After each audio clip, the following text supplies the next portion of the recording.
evening, everyone. I will open up tonight's quarterly meeting for the Conservation Commission, Mashpee Conservation. Tonight, May 3rd, May 2nd, 2024. We're meeting in the Jehu Meeting Room, Mashpee Town Hall, 16 Great Neck Road North. This is a joint meeting, both live and on Zoom. Before I do begin, if you would like to join me in a salute to the flag. I pledge allegiance to the flag of the United States of America and to the republic for which it stands, one nation, under God, indivisible, with liberty and justice for all. Thank you.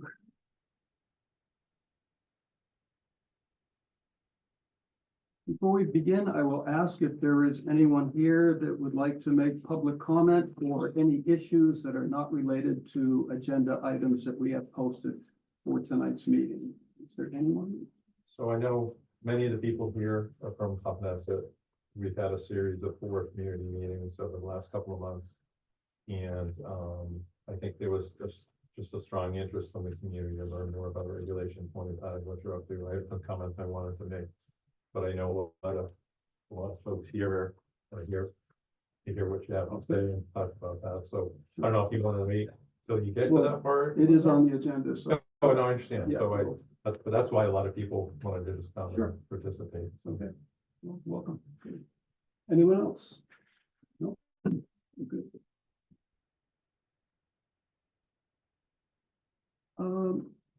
Drew, I noticed that the April 18th minutes were already posted for our next meeting for approval. Yes. Wait until then. I think we should wait. I don't think I have enough time. Yeah. Well, I haven't had enough time to go through them, I would assume, so, yeah. Okay, so we'll just table that, I guess, until our next I meeting. think there's another set of meeting minutes. It's not on here, but it will be added. I think it's on the May 9th agenda that got Okay. tabled from the last meeting. I think there's 2 of them in there. Or 2, yeah. Okay. Okay. So I guess we can start with the presentation for the permeable reactive barrier. Jessica Thomas from UMass Carthage. Good evening, Jessica. Good Thank you evening. for coming. Oh, thank you for having me. I'm really excited to be here. What is the easiest way to do this? Do you want me to tell you when You can do to your event, move? like- Yeah, I love that. I love Just that. tell me what to do. Excellent. My wife- Perfect. You knew. So as you mentioned, my name is Jessica Thomas. I'm from the University of Massachusetts, Dartmouth, and I've been working on permeable reactive barriers for nitrogen reduction. Please, if I'm saying things you already know, tell me to move on. Okay, because I give this presentation to lots of different people, and some of them don't have as much background as other people. So if you want to move forward. So I'm going to talk a little bit about problems with nitrogen and possible solutions, and then kind of hone in on the solution that we've been working on, which are permeable reactive barriers, how we go about doing them, one that we've installed, and then some of the considerations, the pros and cons with them, if it's something that you want to consider. So this is nitrogen. Nitrogen is incredibly important for lots of things, and we want to make sure we have enough nitrogen. We just want to make sure we don't have too much nitrogen in the wrong form so that it causes problems. And that's what sometimes can happen. When we have too much, specifically nitrate and nitrite, it can cause algal blooms. And when those algal blooms die off, they use up oxygen. And when they use up oxygen, they can cause problems such as fish kills, loss of eelgrass, problems with our oysters, and we lose a lot of things. That has huge impacts on communities across the world. Coastal communities, all of them are dealing with this. But we see problems both financially and just quality of life. So it's something that we need to work on. So why does this happen? We have 2 different kind of sources of nitrogen. We have a point source, which is like our wastewater treatment facilities. They put out nitrogen. stormwater discharges. And then we also have non-point sources. Those are harder to deal with. There are septic systems, they're fertilizer on our lawns. They can come from the atmosphere, that sort of thing. Primarily, what we found is most coastal communities in Southeast Massachusetts, the biggest portion of our nitrogen is coming from our septic systems. This is not your town. This is the town where I put the PRB in Vineyard Haven. But you can see that 83% of their nitrogen problem is from their septic systems. So we have these non-point sources and we have to deal with them. So what happens is we have organic nitrogen that comes down, it mixes with oxygen, and it forms that nitrate and nitrite. That's the problem. And it travels through the groundwater into our surface waters where we get these blooms that cause the low oxygen. So there are a bunch of things we can do, and we need to do all of them. We need to look at innovative septic systems, and we can look at aquaculture. We can look at opening ponds. But the one that I kind of focused in on is permeable reactive barriers. That's another option. So what are they? They've been around forever. We've been using them since the 90s. I guess that's not forever. They've been around a long time. It's forever. What they originally were for things like dry cleaners. So what would happen is you have some point source like a dry cleaner that would have really high levels of chemicals in the groundwater that would get released. And the idea was they dug up a trench and they filled it with a material that would cause a chemical reaction so that when it passed through, the groundwater passed through, you ended up treating those chemicals and you ended up with water on the other side that didn't have the chemicals in them or had less of the chemicals in them. So that was the idea behind them. They generally were used for sites that had really high levels of chemicals and you knew exactly where the chemicals were coming from. So we had to adapt that a little bit for nitrogen. That's okay. Not me, other people did some fabulous work and looked at what the chemical reaction would be for nitrogen that we could use so that we could reduce these nitrates and nitrites. And the natural chemical reaction that happens is called denitrification. You go from nitrate, nitrite to that nitrogen gas that we have 78% of our atmosphere is made up of. And this happens all the time. It happens in wetlands, it happens naturally. It just doesn't happen fast enough to deal with all of the septic system inputs that we're putting in now. So we're going to help it along. So we help it along by adding a carbon source. It creates the correct conditions for this denitrification to happen. And there's a few different ways we can do that. We can put a carbon source in that's a solid, that's just like what we did before for dry cleaners. We can dig a trench, we can put in our solid. A carbon source that you might think of would be wood chips or cotton or paper. Any of those work. And they work really well. They work really well. They reduce the nitrogen. They're great. But I don't know if you've ever tried to dig a really big hole at the beach. It's tough to do. And if you're trying to build a wall near these sandy conditions that we have here, it's expensive. It disturbs a lot of the environment. So we looked for some other type of carbon source that wouldn't do that. And we found a liquid source. So it's primarily vegetable oil, soybean oil. It's about 60% soybean oil.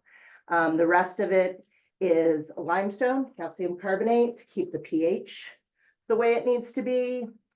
There's a little bit in there that makes it sticky so it doesn't move with the groundwater. And another chemical that kind of jump starts the process. But primarily soybean oil And the company that we chose is really environmentally conscious of what they do. So they want to make their product as green as possible.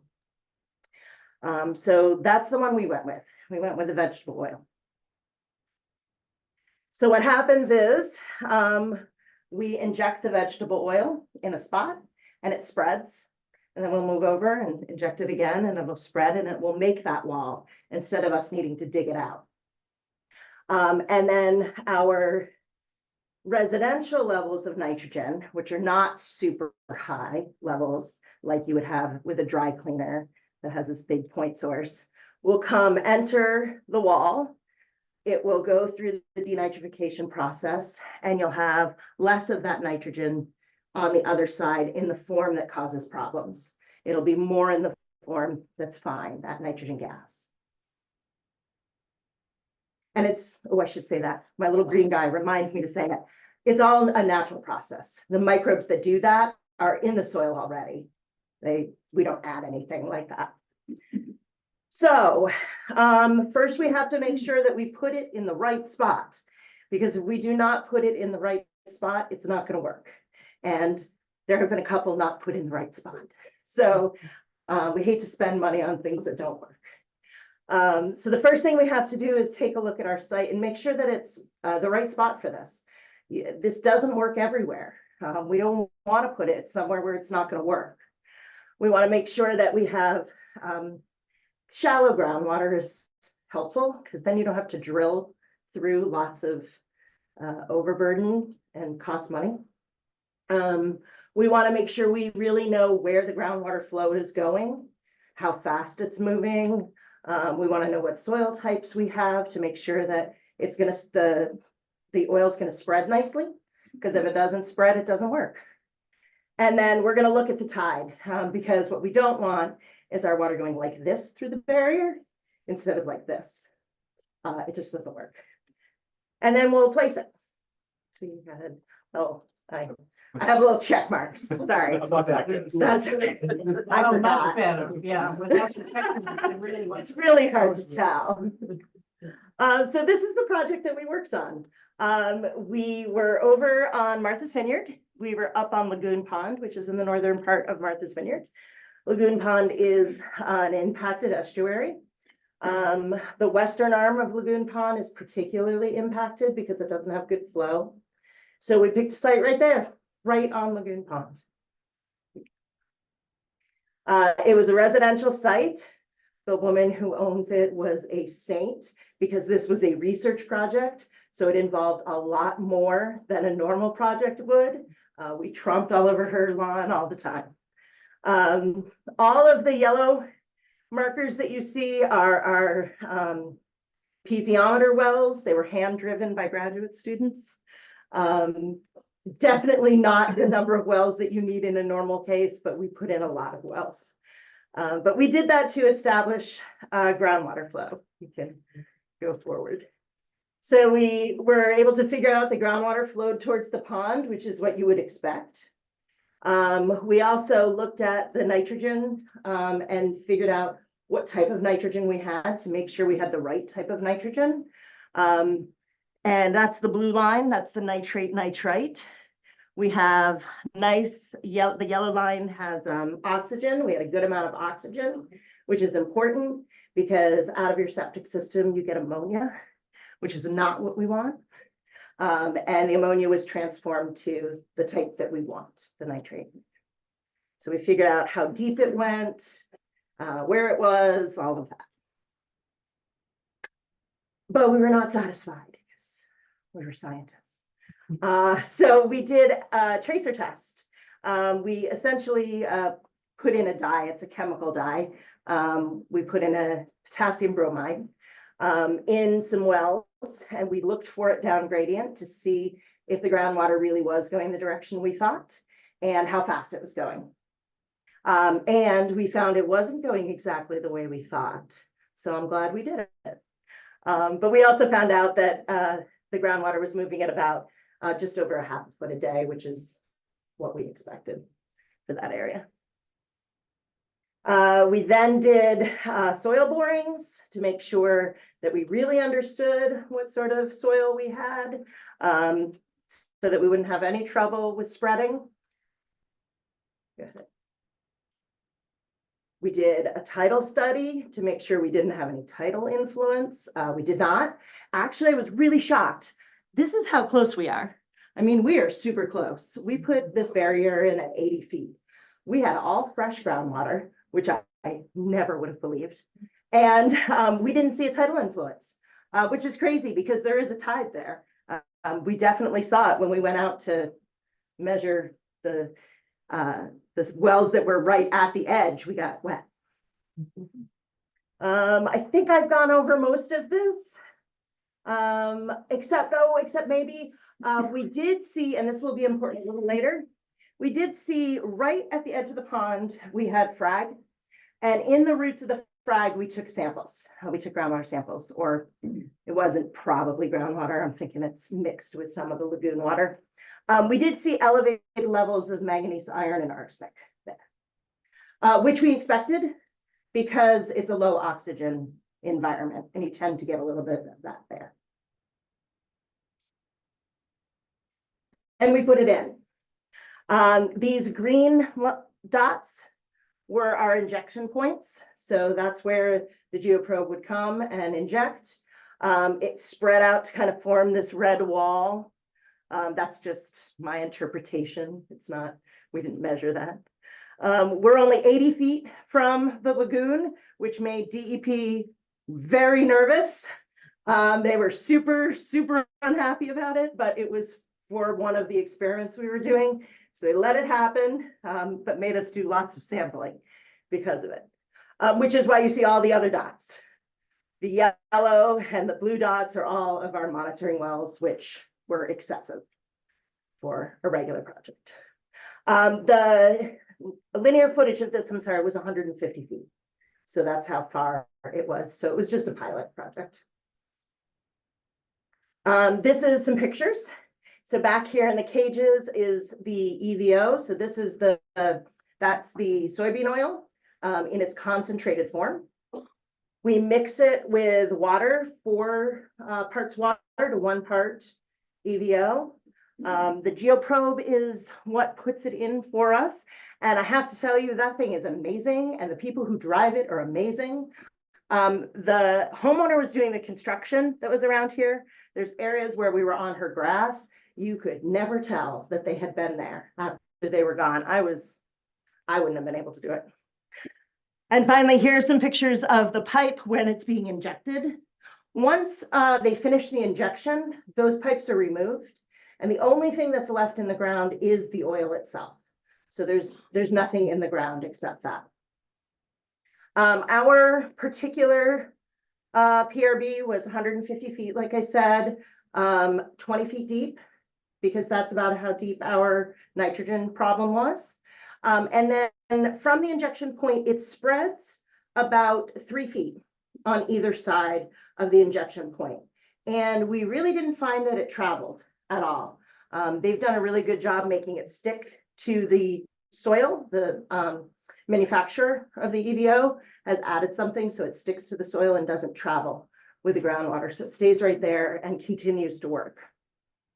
So did it work? It did. It worked really well. Like, I'm so happy. Let me explain, because this is craziness. This is our nitrate level. This is sampling that we did over 2 years. And actually, we're going back out in May to see how it's doing. So our last sample was in like October, November of 22. So we'll see how we're doing. This is when we installed the PRB. The yellow line and the orange line are up gradient of it. So this is not treated water.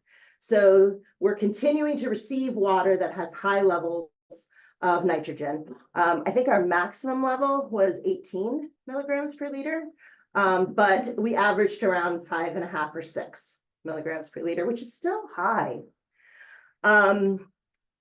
What happened was it hit the barrier and it went down to almost 0. and it stayed there for 2 years. And I'm so happy. I can't even tell you how. Every time a new dot would be added to the graph, I'd be like, yes. Okay. I got some numbers for you on the next chart. So we did see a little bit of a variation between winter and spring, so winter and summer. So I broke that down a little bit.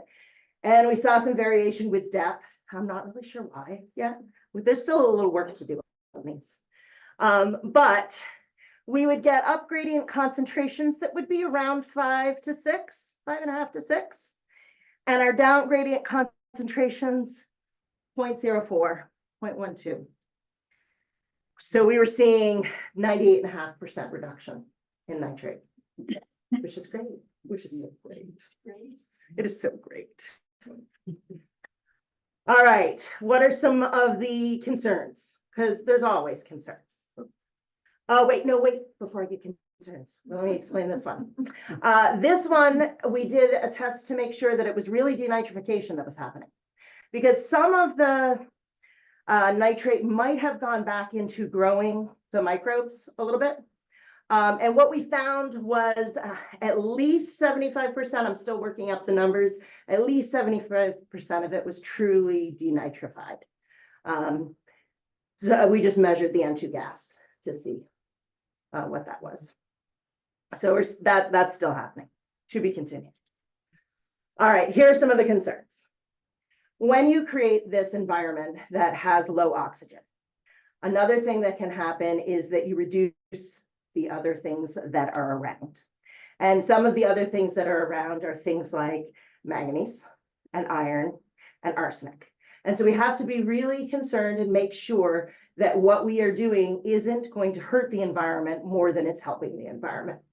So that was a huge portion of the study to make sure that it wasn't. You can go ahead. So we saw an increase in iron, for sure. That happened. I'm going to point out a few things. The green line down here is up gradient, where we don't expect to see any iron. Iron is naturally occurring in our soils. It's on the soil. But when you lower the oxygen, it gets into a form that can go into the water and travel with the water. So down gradient, we saw that there was an increase. We also saw that it came back down, which means it was using up the iron that was there over that period of time and moving it. So now we needed to know how far it was moving it. Well, consistently with all of the PRBs, it seems to not be moving it more than about 50 feet. My 80-foot wells, which is that yellow line, show none. So that means that it's encountering water that has oxygen again, probably somewhere around 50 to 80 feet. I can't say before 80 feet, somewhere before 80 feet. I can't say exactly where. It encounters oxygen again, and it goes right back onto the soil. So we haven't seen that hit the beach, but nobody wants a red beach. So we definitely want to make sure that we put this in a spot where it's appropriate. We wouldn't want to put this within 50 feet of our beach because it would impact our surface water. So we have to be careful about what we do. We saw the same thing for manganese, only it's an uglier graph because manganese is an uglier ion to deal with. But the same pattern happened. Up gradient is my green line. There wasn't any. Midway down gradient, we see a spike. And by the time I get to 80 feet, we really don't see any anymore. And then finally, we have arsenic. Same pattern. Up gradient, I don't really see any. Mid gradient, I see some. Down gradient, I don't see any. But a really important thing about arsenic that I want to point out is that the freshwater ecological limit is 0.34 milligrams per liter. While this looks like a lot, we never even got to 0.1. So we increased the arsenic, but we did not increase it to a point where we would be concerned about it ecologically. So, conclusions. The installation was amazing. These guys were great. They were in and out of there in 4 days. It was easy. They were fabulous to work with. The PRB started removing nitrate within 30 days of being installed. And it continued so far for 2 years. We're gonna keep an eye out on it. The reduction rate was amazing, 98.6%. The secondary reduction products were there, but they were at low levels. But they need to be considered. You have to make sure that you put this in the right spot. So my last slide is the one that everybody wants to know about. How does it compare cost-wise? It's a really hard question to answer. Part of it is, how big is your PRB going to be? If I have enough linear footage that I only have to do all that micrositing once, but I can put in a much longer PRB, then that brings your costs way down. If I have to put in short PRBs in lots of different places, then you have to take a look at each one of those sites and make sure you're not going to have issues. So that makes the cost hard. The other thing that makes the cost hard to narrow down right now is how long will this last? We are working right now on an experiment that will hopefully start to answer that question. But we have PRBs that have been working now for, I think Orleans is like, I want to say coming up on 8 or 9 years. So they're still seeing results. Once you redid the PRB, you wouldn't have to go through all that micrositing again. You would go back to the injection sites that you had before and you could re-inject right to where that was. Unless you thought for some reason something drastically had changed, but something would have had to drastically change. Like, I don't know. You build some huge skyscraper of people. That's it. I think that's my last one. That's it. Those are all the people who know.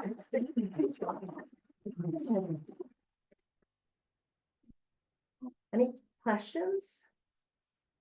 Start with commissioners that might have a question or Sure. comment.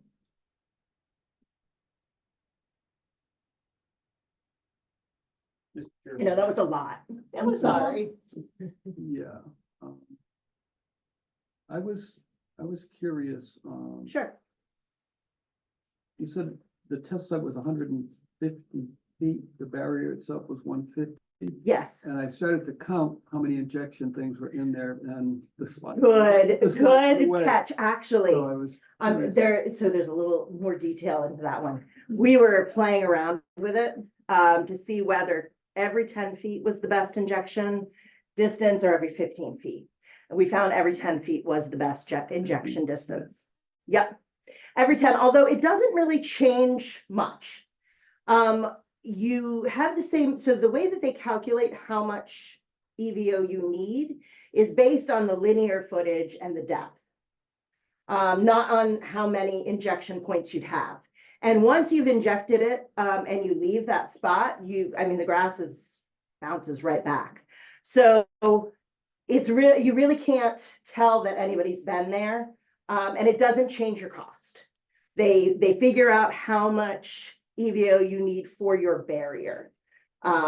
We just were looking to see if it might save time. But no, 15 feet didn't work as well. And this is a one-site test, correct? This one is a one-site test, but they have several others. I know Matt Charette out of Hui has done one over in Falmouth. There's a few. So do you have any data on variation with soil porosity levels? I don't. There is limited literature on permeable reactive barriers. It's a fairly new technology.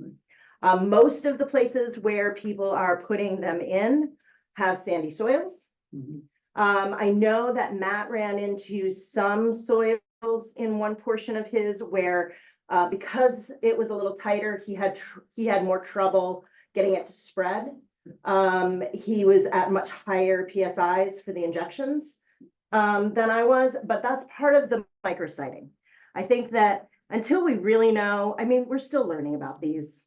I'm going to be real honest. Sure. Until we know exactly how they are. I think we have to put them in the very best sites because we want them to work really well and we want people to get the best bang for their buck. I have a problem putting them in places where I don't think they'll work. How close to tidal, bay or river can you get?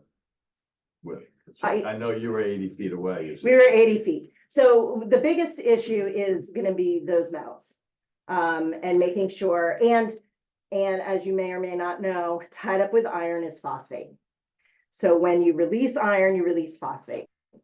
It didn't travel as far as my iron. Really interesting. Didn't travel as far as my iron. I know, I'm still looking at that. Not really sure why, but it consistently didn't. So you just have to be careful that you don't get too close that you're gonna cause problems. You wanna make sure you're far enough back. DEP wants 100 feet. I'm gonna be real honest. That's what they want. Anything below 100 feet, and they're gonna get concerned. But you also need an injection permit to do this. So you definitely need enough space to put a down gradient well, because they require you to do quarterly sample, just 1 year worth of quarterly sampling, just to make sure everything's okay. Yeah. So you can't be so close that you can't put a down gradient well. Okay, yeah, because I was thinking like on the top end of Shoestring Bay, it's bounded by a road and then there's a tall bluff. But Right. there is some space at the bottom bluff saying, okay, if you went along that whole bluff, could you put it in there? But there's not enough because there's a road, then there's a. Yeah, Oak Bluffs wants one real bad, and I'm struggling to find a perfect site for them. For the same reason, but I have to say, the one that Matt put in, it was very deep. It wasn't nearly as shallow as mine was. It just increased your costs. So you have to drill through that. And you can't treat until you hit the groundwater. So you're drilling down and everything is just deeper. So I can't have grad students go out and put those wells in. You're gonna have to put in wells that are with a drill rig in order to figure out which way your groundwater is going and really understand your site. So it just increases your costs. It can be done, for sure, for sure. Thank you. Sandy, Roger? Drew, Dan? No, very good information. You may have mentioned this already, but has there been a determination as far as like the shelf life of a permeable reactive area? Right. So we're working on that right now. Yeah, I would assume. Yeah, so there is an experiment in the works to see if we can get a reduction rate to see how fast it will go away. I'm hoping to have an answer by the beginning of next year for that one, but I just don't have it yet. Sure. Yeah. No, I understood. That's Yeah. pretty much right. But like I said, Orleans, I want to say Orleans is coming up to 8 or 9 years. Wow. So, I mean, it's still working. Yeah. And, the one thing though, that I definitely have is there was a bench study done for Orleans, where they passed through their water pretty fast. And what they found was that denitrification occurred even when you had a really small amount of the PRB left. So even when there was hardly anything left, it was still working really well. Wow. And it was and then it went from 1 minute it was working to 1 minute it wasn't working. Yeah. And, Yeah. but it took it took up all of the PRB material before that happened. And just one last question, Sure. when it came to DEP and getting approvals, what was that like? Was it like burdensome or did they No, do any sort of? No, it really wasn't. They were Yeah. fine.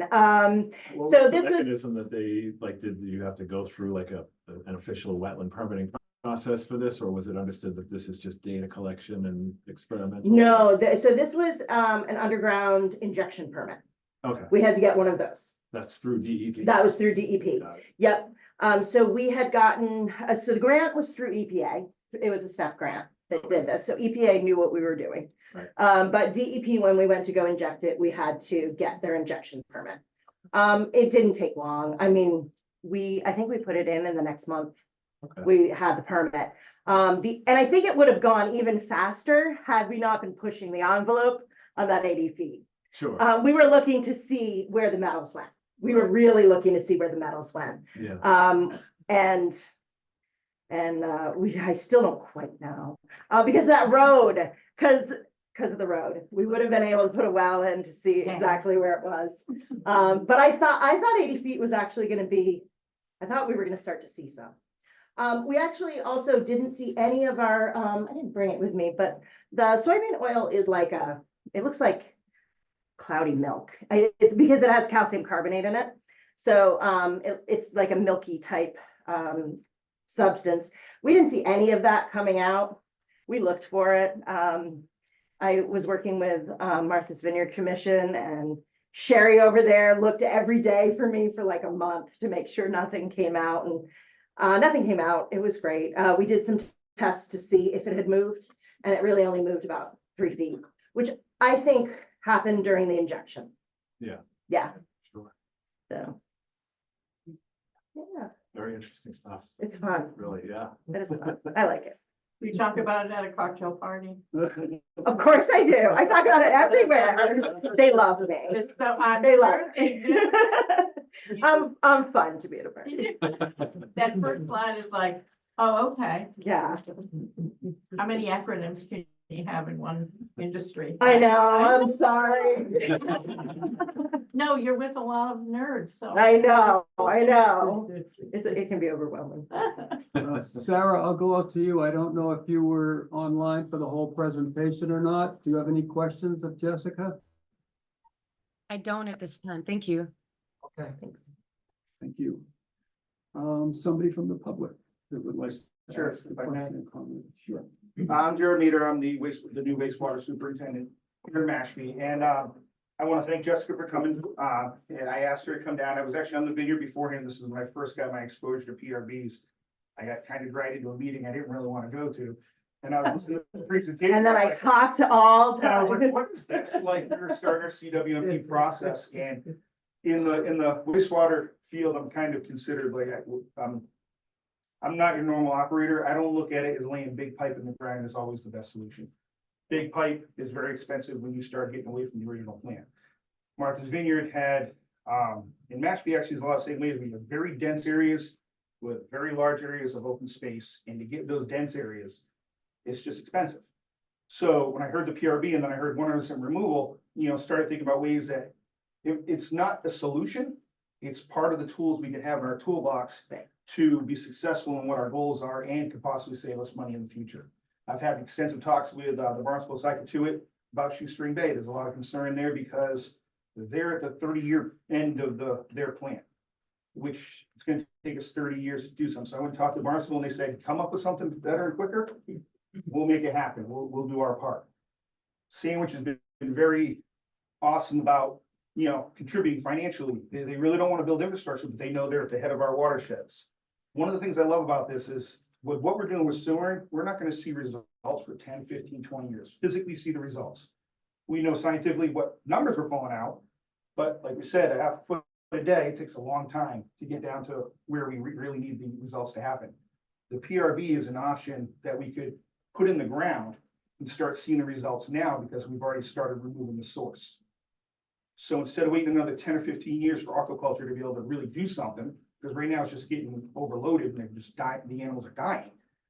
We can start seeing that turnaround, see our shellfish industry come back quicker, see the water quality get better. On the vineyard, eelgrass, everybody talks about eelgrass, didn't know much Yeah. about it. All I know is in the 3 years I was there, working at that place, I lived in the island my whole life. I can remember when you went in the water, I didn't want my feet to touch the ground because the stuff was just like, you didn't know what was in there. And then it was just sandbar. And now we're seeing eelgrass already coming back. So again, I look at this as a tool. We're gonna be going out looking for grants. I'm talking to the towns because even though the towns, like, I'll just use Sandwich as an example, they have 24% of the Pompanesett Bay nitrogen load they have to remove. Their intent is to send it to the base or help us construct things. They don't want to build infrastructure.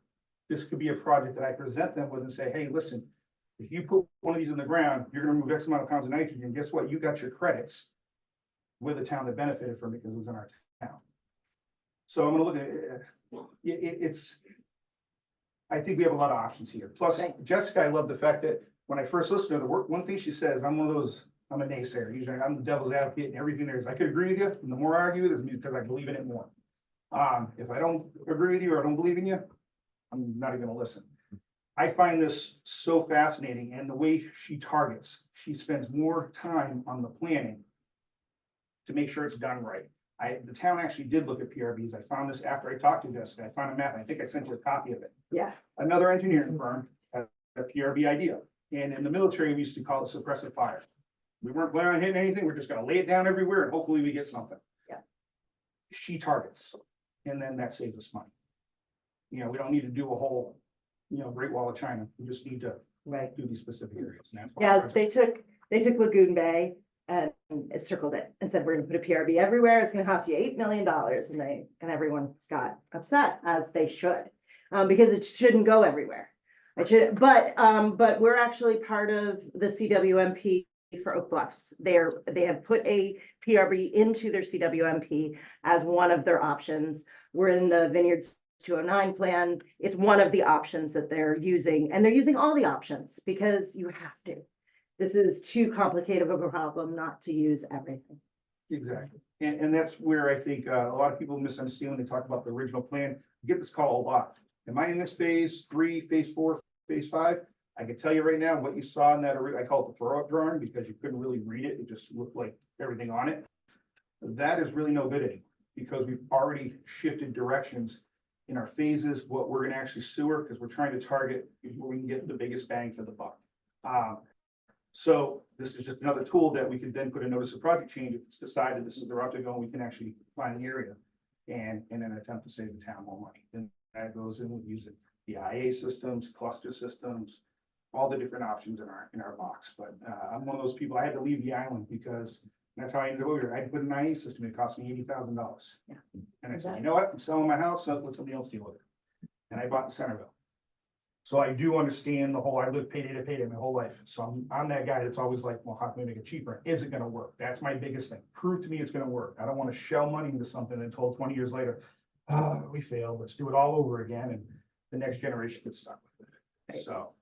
And I sat on a Concom for years, and I want to make sure that whatever I put in doesn't hurt something. That is also a huge piece of my puzzle, is making sure that this is working and not doing harm. So again, thank you. I just want the commission here. I wanted Justin to come in because this is an environmental thing that we're gonna be working, possibly areas identified could be Article 97 land or near it or other conservation land. And you're that first step in approval. And we want, if there's any questions come up now, later, please let me know immediately and then we'll try to answer anything we can, because I'd like for us to be able to move forward and actually do something successful in these harder areas. And just so you know, I didn't mention this, the site that we worked on was a land of tribal importance. So we worked with the tribes on the vineyard and made sure that they were comfortable with what we were doing. So I have some experience working with them to make sure wherever we go, it's They were responsive. it was very responsive. Okay. Yeah, no, they were great. They were great to work with. Yeah, it was wonderful. Right. Yeah. Thank you for being Yeah, thank you again. proactive on that. Thank you Very so much. nice. You're welcome. I'm happy to stay and answer questions afterwards, or I'm happy to leave and let you talk about me behind my back. My email person. so. Perfect. But if you leave and you come back with those donuts I was talking about. Oh, then we're definitely putting a PRB in, right? Was there anyone else? No. I thought I heard a Dexcom. My son, You would next come. my son's a type 1. Actually, so. I heard it beep and went, I'm looking at. We're a rare breed. Yeah. Bay is our first 2 primary areas to look at, because comprehensive being the most he's, designated, Oh, so area, he's so. past that age where You you know, may. we'll start there. But I've asked Jessica to basically look at everything. Anywhere that we we think that, hey, it can go to, and let's look at it, and then we can start putting together costs and timetables and everything like that. But again, like I said, the Yeah. study is the most important part. You said that, Vineyard Lagoon, yes. and it was gonna be $8 million if you did the whole Yep. thing. How much So, was this so what are one? you going, if you're not gonna do the whole thing, are you gonna do individual home septic systems? You're gonna block individual? What No. are you gonna do? No, this is more of a neighborhood approach. This is not a bring the whole lagoon approach. This is not, I guess you could do your one household. You're not catching just your household though. When the groundwater intercepts it, it's picking up multiple homes behind it.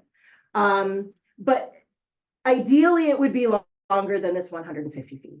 In order to start seeing some numbers that the number of kilograms per day to try and meet TMDLs, it needs to be longer than 150 feet. We're just not intercepting enough nitrogen. We're doing a great job reducing it, but we're not intercepting enough. The cost is hard for me to wrap my head around, mostly because this was a research project. So there was a lot of monitoring, which is expensive. The installation itself for the 150 feet, I want to say was about $100,000. But some of that was getting onto the vineyard, which costs more than not being on the vineyard. And that doesn't scale if you're just making it bigger.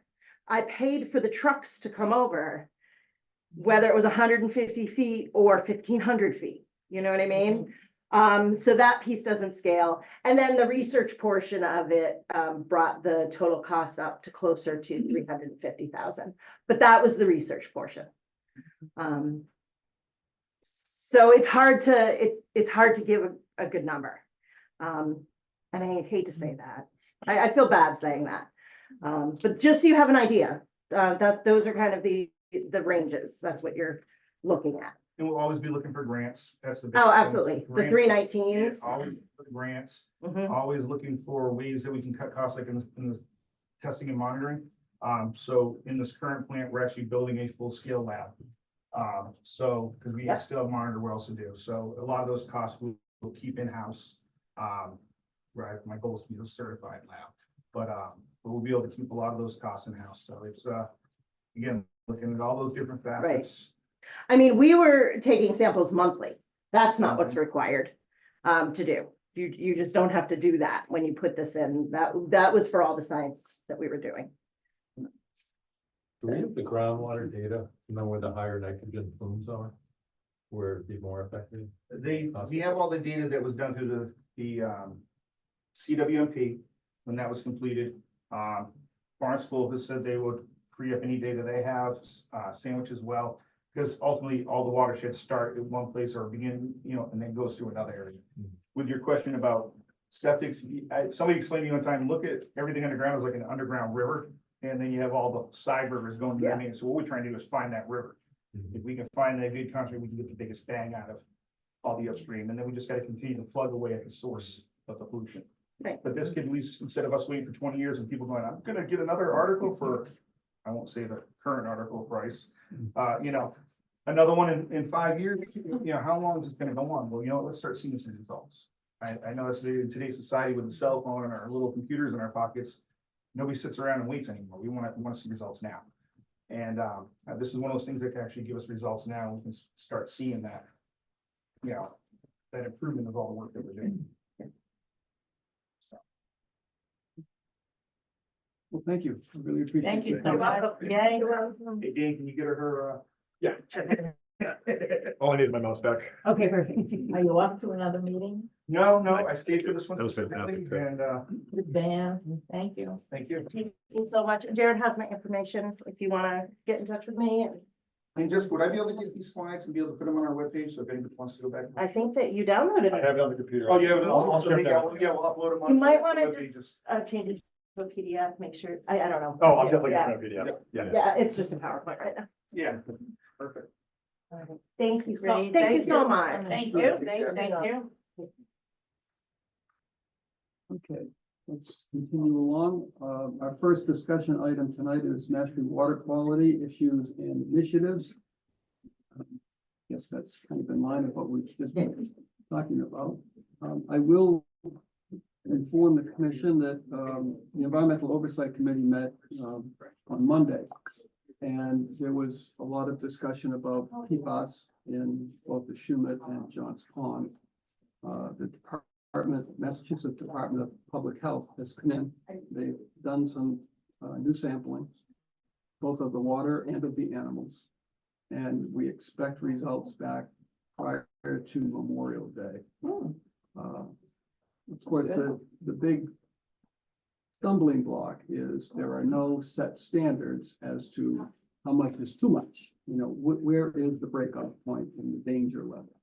You know, absorption of PFAS through the skin, exposure to the water is not the big concern. The big concern is people that ingest the water or ingest the fish that are in the water.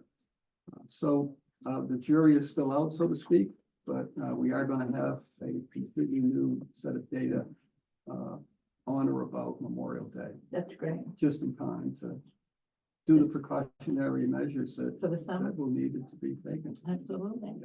So that's really the biggest thing that came out of our meeting on Monday. So I wanted to inform you guys about that.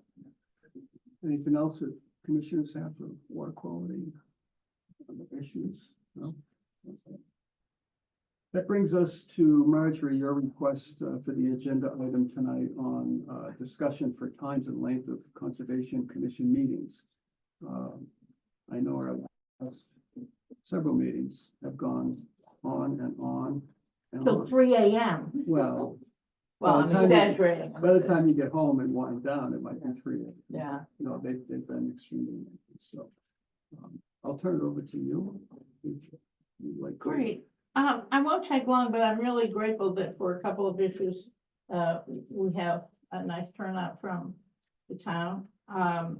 Because my primary concern is that this commission deals with so many important items that tend to thankfully get acted upon quickly, easily. New issues have come up every month, and we continue to work on a lot of important things that are in our laws, our regulations, our bylaws, our interpretations, but also for the homeowners, it requires that they get involved in much more, particularly those that are waterfront or near waterfront. So I don't have to tell you, we've been just dealing with the items that come up. There are so many, and so many get continued that what happens is before we even get to the next meeting, it's full. The agenda's full. And I'm concerned not only that the items that come, the homeowners, the engineers, the landscapers, by the time they get done with everything, we're rushing them.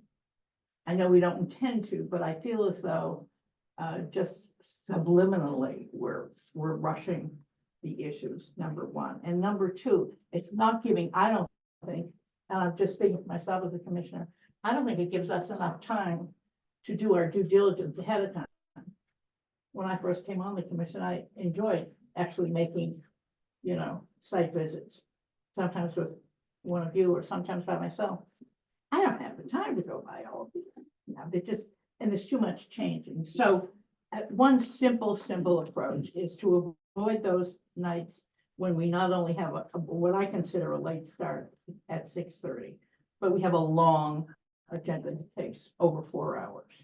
Everybody's tired. I just think we can do it smarter, more efficiently.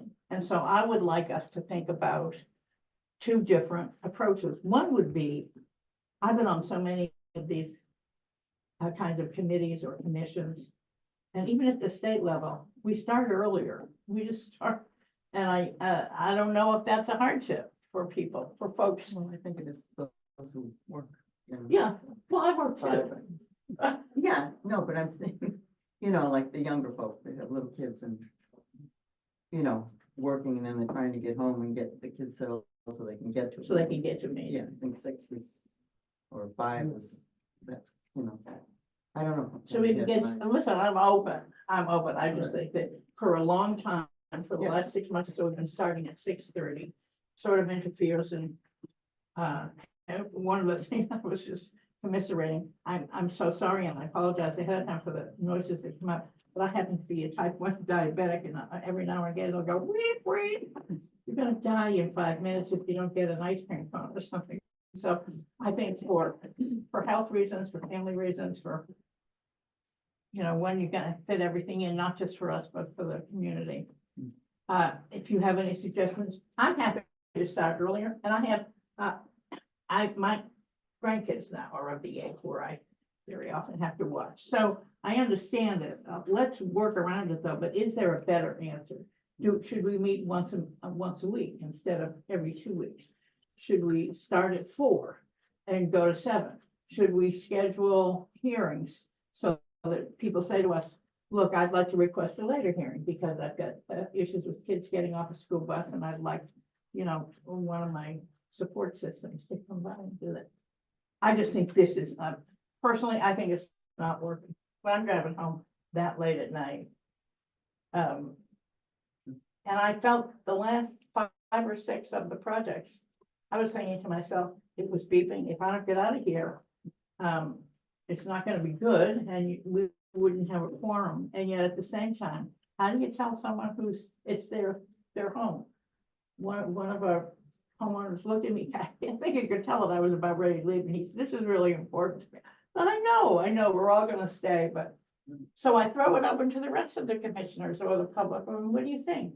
Well, we've oscillated back and forth on starting times. We traditionally were at 6:30. Then we kicked it back to 6. And then we had a request to go back to 6:30 because of people that worked or had children, had to. So I don't really know what you can do in terms of the starting time outside of that window, because we do have a couple of commissioners that have young children, are working, and they would be excluded from the process. The suggestion of meeting on a weekly basis, That's tough, and they're all just constantly going and saying. We would have issues with that with the. Yeah, exactly. You would have issues with, Yeah, because we're recording now, we would have some meetings concurrently each week like this. Yeah, no, that would be. So it's not an option. Yeah, no, it would not be an option, yeah. that's a horrible idea, Drew. Not a horrible Well, yeah, I idea, mean, it's You don't just, have enough, yeah. right? yeah, we've holding to very strict timelines, Yeah. people drop off applications, we gotta get them on an agenda within 21 days, when you close hearings, we have Yeah. an issue within I 21 know. days. So having meetings every week would just be an impossibility. Impossible. Yeah. Yeah, I I will will give say all the this, sign constraints and statutes about getting orders out, accepting applications, advertising agendas. And you've got a myriad of obligations, state statutes that you have to adhere to. And to have meetings on a weekly basis would just make that absolutely impossible. Yeah. I would suggest that, you can't really change the schedule now for 2024. It is what it is. It's. on I our understand website. that, It's I'm trying to be proactive Yeah, here. for next year, I mean, if anything, I think more time between meetings would be more productive. It would allow the commission to have more time to review the documents, and like you said, it can be an overwhelming amount of information. So to have meetings, say, every 3 weeks or something like that. Then what do you do, meet the whole day?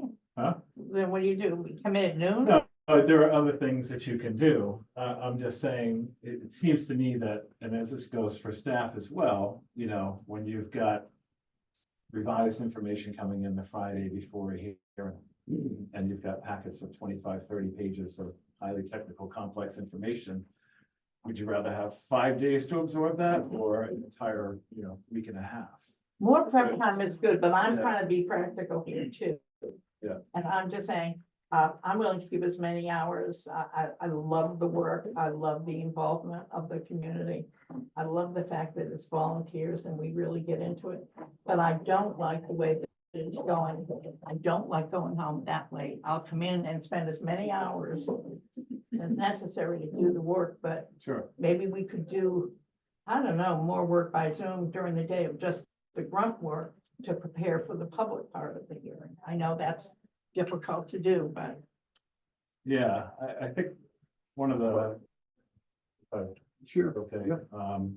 one of the things, and I've mentioned this before, is, these are just some recommendations that I would have, is that, if it's issues that are relegated to another department or board, you really should kind of accept that and let that review and deliberation be before that relevant board. Not to say that it's I not know what worth you- mentioning, and I'm not pointing you out specifically. yes, it's you just- are. But you I'm understand, your biggest thorn. I'm trying to be serious. No, so- I am too, Yeah. but I understand what you're saying, but it Yeah, does so require so that you trying not. to like streamline review to, what's under your purview. And obviously things like septic and zoning, there's a lot of intertwining information, but just try to be cognizant of how much time is being discussed on those particular kind of fringe issues that aren't directly related to the commission's purview. Just be cognizant of the time that is spent deliberating over those issues. Not to say that you shouldn't deliberate, I'm not saying that at all. Just be aware of the time that is taken to discuss those issues. The other thing too is what I would suggest is that when you have concerns at the end of a presentation and you have questions and then you inform the applicant, this is what we want, when you come back. When they come back and they furnish all of the information, the expectation really should be, okay, we're good to make a vote, a motion. Not to present them with a whole new list of things that weren't mentioned the first time around. And I've seen that happen. I'm not saying it's deliberate, it's just an observation. That there seems to be an ongoing addition to the list. They come back, they furnish the information, something else gets brought up at the next meeting. So, and it happens, you know, sometimes you forget, oh, you know, look at that, I forgot to raise that issue initially, and that's fine. But if it becomes like a consistent systemic type of thing, that's one of the reasons why the hearings are continued again and again and again in the absence of a motion. And if you feel that, you know, you've received enough information and you've got all the data and information that you need, then, you know, start making motions. Or if there's issues that haven't been fully figured out, try to figure out a way to make it a condition of a permit. As opposed to, hey, come back, figure this out, this is our concern. Without, you know, kind of working with the applicant to say, well, is there a way we can condition this so we can get to a vote this evening instead of continuing the project to the next hearing? So these are just some suggestions that I'm putting out there based on observations. It's not a judgment. I'm not criticizing. It's just if you really want to have shorter meetings and get out at a reasonable time, these are things that I'm quite confident will result in that situation. No, I think they're excellent points, and I understand what you're saying. But I would counter with saying that I find recently, some of those examples reflect new changes to bylaws, changes to regulation. Sure. I know there has been a particular uptick for people who are concerned about their particular properties and the changes for the raise and rebuild. They want and deserve to have time and consideration for new issues that impact that. The third thing, which is very common, and I think we have to be willing to look forward to and entertain it, not give it short shrift, is defining those issues that have local ordinances, village, in my particular case, in Bright Coast Peninsula Council, there are village ordinances and the Architectural Review Committee that then get overlaid with town regulations and bylaws that you've suffered with since the beginning of time. And it's important work. It's important work. And then it goes to, as we dealt with last week, a state law that takes precedent. And as a former legislator, I feel like that's one of the things that annoy people, but it's the truth. DEP regs and all the things that were done up here were done for a reason, so that we would have them there to refer back to. I know it's nerdy. I know it's a pain in the ass. I'm trying to find a way to not give that short shrift. To give the homeowner the opportunity to argue a new point. And to give the commissioners an opportunity to consider. I sometimes need more than just, you know, a week, maybe you do it quicker, but trying to consider which takes precedence here. And how do we do the best by it? And that's really what the commission, that's what our mission So is. the longer window that Drew has Mhm. suggested, you Mhm. know, for 2025's calendar might be worth spending a little I bit think of that's time. an excellent suggestion. Yeah, I feel that. Yeah. I think it's just, all things considered, it's just gonna allow more time to absorb what can be an overwhelming amount of information. Will it give us time like to do back and forth? I don't want to step on any Well, you open have to meeting be laws, but mindful of the meeting, you gotta be careful with that. I know. Yes, yeah. It's sort of, And there's also, you know, Paul and I have kind of a brief discussion on this about a way to limit the number of hearings, applications that are accepted. For a given date. For a given date, yeah. So, we tried to cap it at 7 before, but it's an unofficial, it's not like a codified type of situation where you say, I'm gonna point to this provision that says we are capping at 7. We don't have anything like that in place. So we need to explore something like that, that maybe we can use our existing language under the bylaw or one of the regulations to amend it. To say every hearing is capped at 7. And anything above and beyond that, we can put on an agenda, it's going to be automatically continued to the next hearing or to a date certain, whatever the case may be. But that way, I'm sure there's a way to figure out a mechanism where we can do that legally. Yeah, I think it's Harwich. Yes, so I've been discussing quite a bit, because one of the biggest issues, not issue, but the thing that's popped up as we have seen here in Mashpee is that, the state's rewriting their regulations, especially for the flood zone. That's a big thing. Right. And their proposal is pretty strict. And because of that, Mashpee has seen a huge increase in weekly notice of intent applications. Yeah. And not just Mashpee, every single town in the Cape. And a lot of the towns are in the same boat as we are. Some towns are like, we're just gonna wait it out. Hopefully when the regulations pass, if they do, things either calm down, and if they don't, they won't go from there. It was Harwich, one of the agent there. She said in their bylaw, they encountered this, a year or so ago, whatever it was. They said they put in that, like Drew said, that the hearing would be scheduled. And then at, say, I forget what the number was, say at 7, all those 7 will be heard fully. And then after that, you would still open it, and then you would continue. automatically continue. And the reason for that is because we can't just say, sorry, we're full. No. We just No. can't. We can't. Yeah. Yeah, I mean, I've heard of other towns, I'm not gonna mention them specifically, but where they will physically say, we're not accepting this application. Because once you say you're accepting it, you are beholden to the 21 days to get it on an Right. agenda. Yeah. So you're automatically locked into that timeline. But if you don't physically accept it, Yeah. you just lock the door, so to speak, and say, sorry, can't hear you. Whatever methodology you could, craft up to just physically not accept an application. But then what do you do about the ones that come in the mail? What about EDEP? So there's other ways to get applications Right. in where it can be construed. Yes, you have accepted it by going and pulling it out of the mail slot in the mailroom. So to amend a bylaw or a regulation, whatever council sees as the easiest way through, would be the best way to limit those that you're gonna deliberate on and then And automatically those that you continue. can move on. And we can come up with a number, whether it's 5, 7, whatever it is. My thought when I was talking with Drew was that we would create a regulation to go along with 172(4), I believe it is, for the filing procedure. And that regulation would in essence mimic what Harwich said. I believe it was Harwich. I should double check. I'm still waiting. That would be something that we wouldn't have to wait to go to town meeting with. You're creating a regulation on the Right. home rule authority, That's much good. like we Yeah. create any regulation or edit them. Right. And that might be worth pursuing. We How haven't about- talked to town council yet on it. You have or you have not? We have not. We You have have not not. yet. We want to have this discussion first. before we- Oh, good.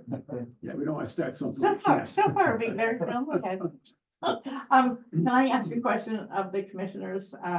Would you be open in instances like that when it called for additional time to hold it over to the next day instead of trying to, schedule a weekly meeting if we weren't already there?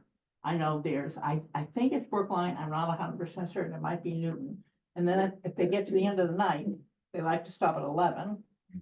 And they've got more. Come back and. They roll it over and everybody knows, all the But what commissioners know. happens if somebody has something planned for them? Yeah, and they attended one meeting, but they You know, can't attend the no. next.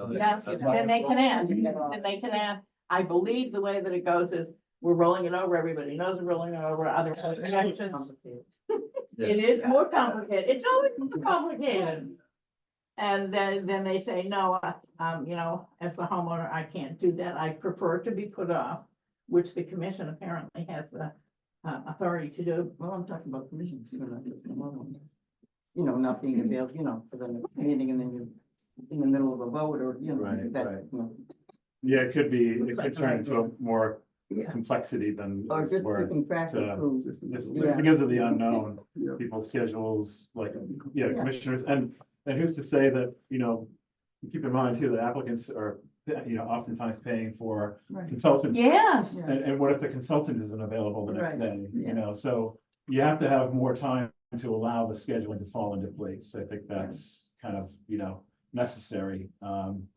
Just so, the applicant can be available, their paid representative can be available, and, Yeah.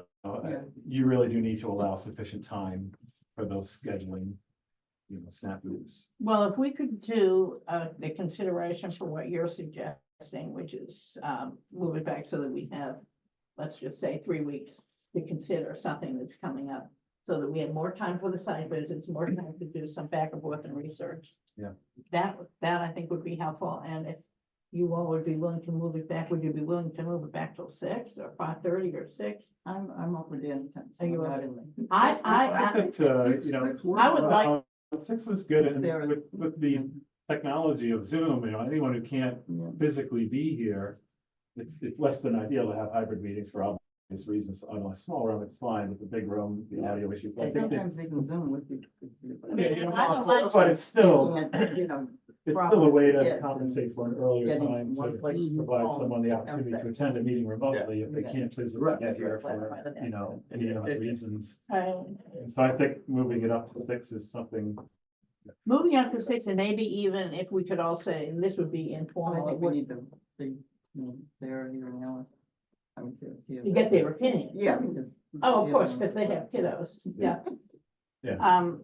Or anybody else coming, on. Let me, And to say out loud, I don't think it's unreasonable, given the increase in demand and the increase in regs and the need for us to coordinate more. I think the day is gonna come when we're gonna overlap with the Board of Health. Enough, maybe not this year, but Well, I next. have a question, but I don't think it happens now, like, is there a sequence, like, if a homeowner comes in and he's gonna go to the zoning board and Yeah. the Board of Health and us? Is there like, shouldn't there be like, number one, you go here, number two, There so should that be, we that have would those be questions very, answered? very helpful. That If would there be were like an order of events, so to Right. speak, about which department you go to first, second, third, fourth, Right. depending on cross-jurisdictional, issues, but it's like right now, it's kind of like each board has, their own personal preference. Well, like zoning wants to hear from Concom first. Concom wants to know that you've submitted an application to zoning. And, But then I feel zoning bad sometimes for, doesn't pay attention to what. yeah, I feel Okay, bad for the so- applicant because sometimes they're getting bounced around just Right. because of unofficial priorities from one board to the next. Right. So what I would say to that is that, and I've mentioned this to Paul previously, is that we have this in-house software, it's called Terminus. And it's one of Oh, the yeah. most amazing That's right. pieces of software that It's we, pretty that good. the town has adopted. And what it allows for is virtual communication amongst all of the departments. So that if you have a project that is cross-jurisdictional with zoning, say, they're applying for a building permit, we get notified automatically. If it's a project with no jurisdiction, let's say we issued an order. So the first thing I do when I get that automated email from Permit saying so-and-so is asking for a building permit, I pull the file and I check to see, have they submitted everything they need to for us in order for us to sign off on a building permit? So it's a way to catch everything that's cross-jurisdictional, to make sure that we are not premature in authorizing the work to move forward without, a building permit being signed off, or zoning has been finalized, or Board of Health has issued their permit. So it's a way for all of these regulatory departments to communicate very efficiently.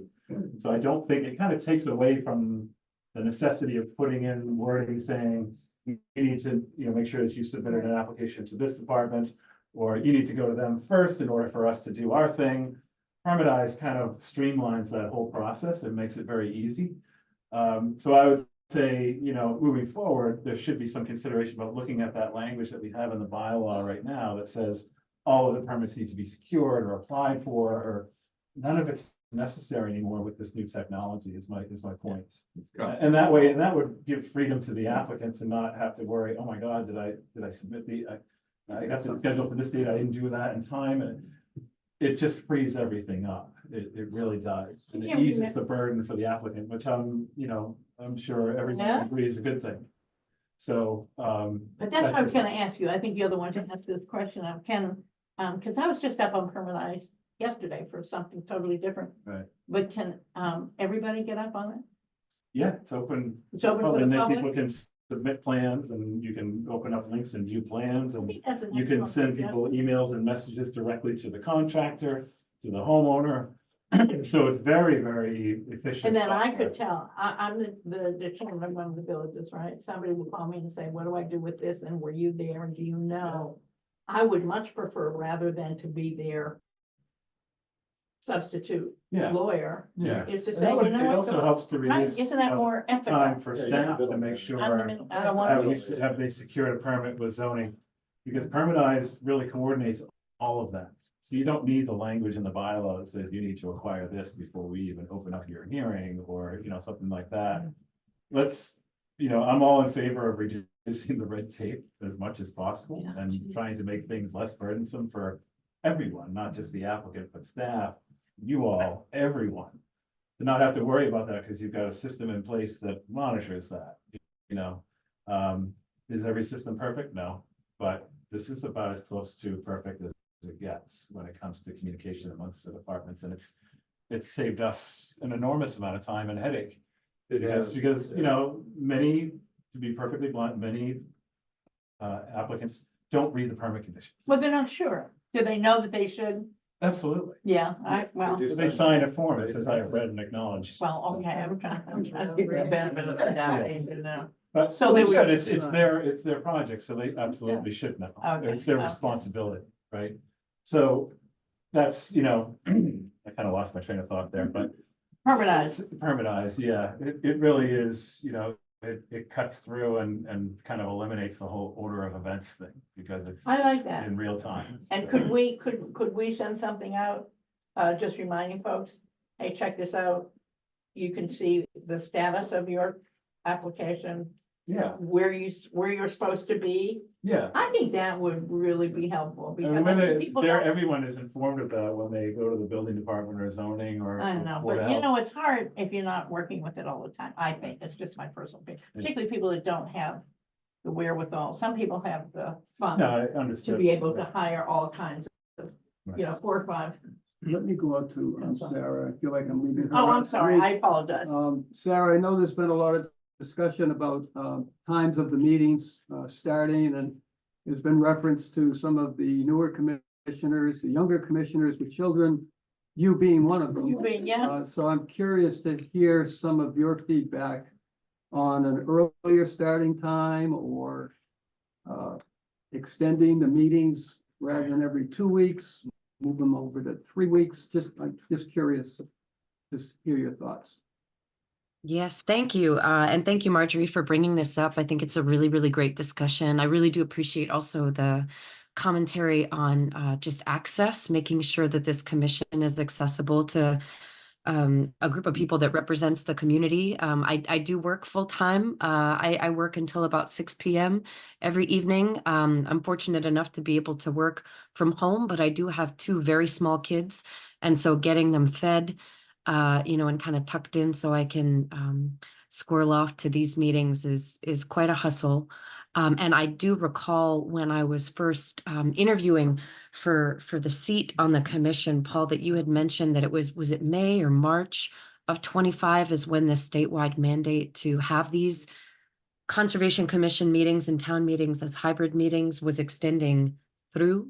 Like, do we know if we would even be able to access the meetings? Last I heard, Sarah, it was June of 25. It was extended out. Okay. Okay.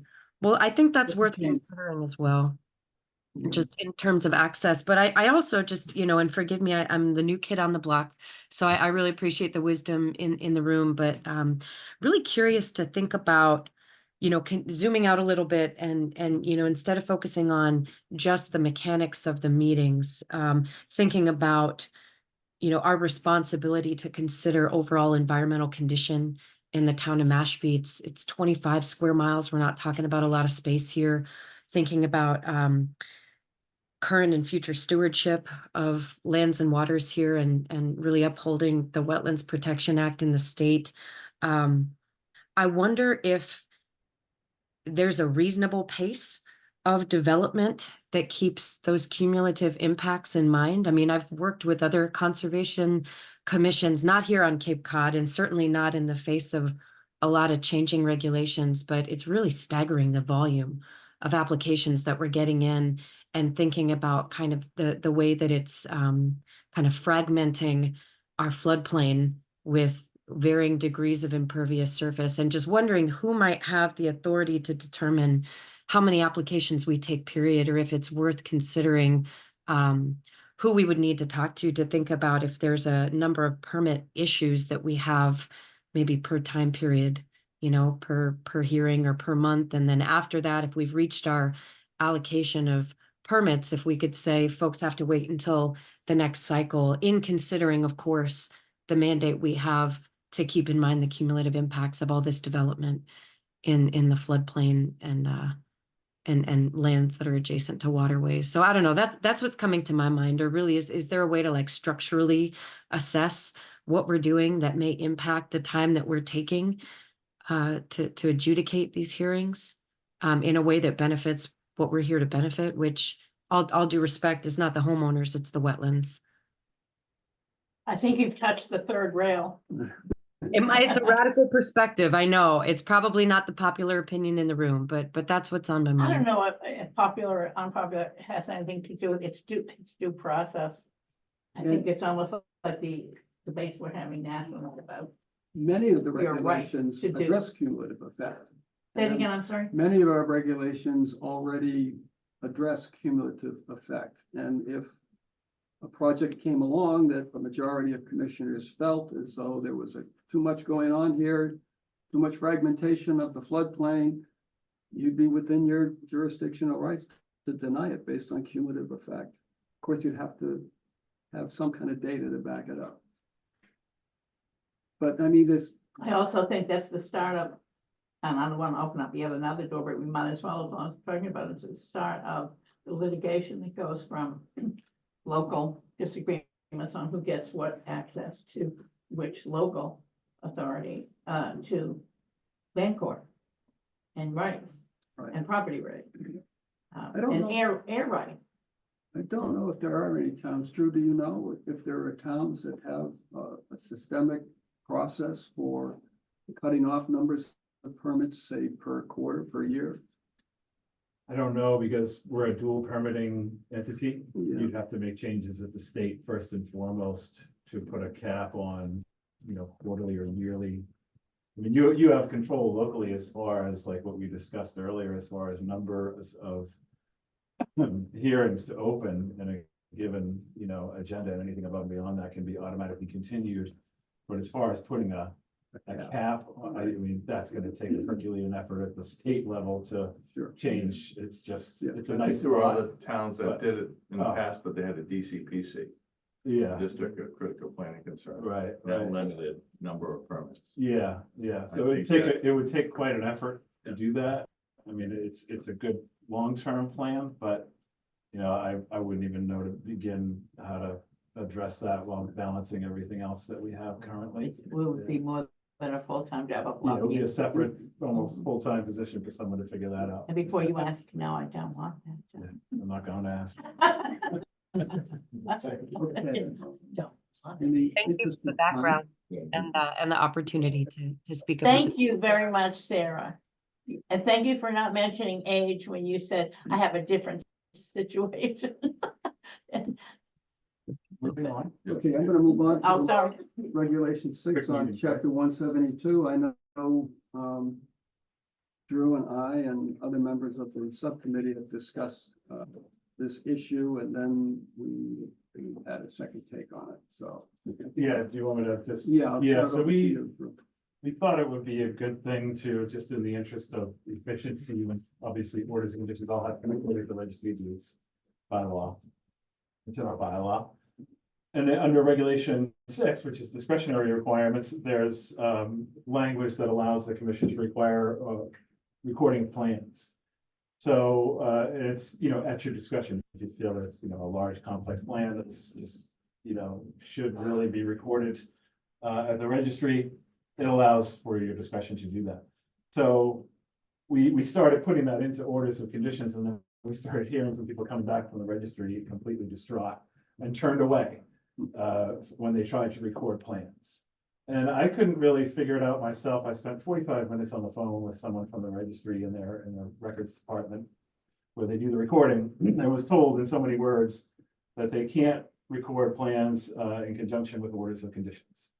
I wasn't really given a concrete reason why, but I wasn't getting anywhere at the same time. And they said, you know, there's cost considerations, and you have to check with this is the registry speaking, you have to check with our plan requirements. And so I went to the plan requirement page. Wow. I mean, it's a laundry list of requirements that is going to create an excessive burden for the applicant. So all things considered with this conversation with the registry, it just dawned on me that this is not the right direction to go in, mostly for the applicant, right?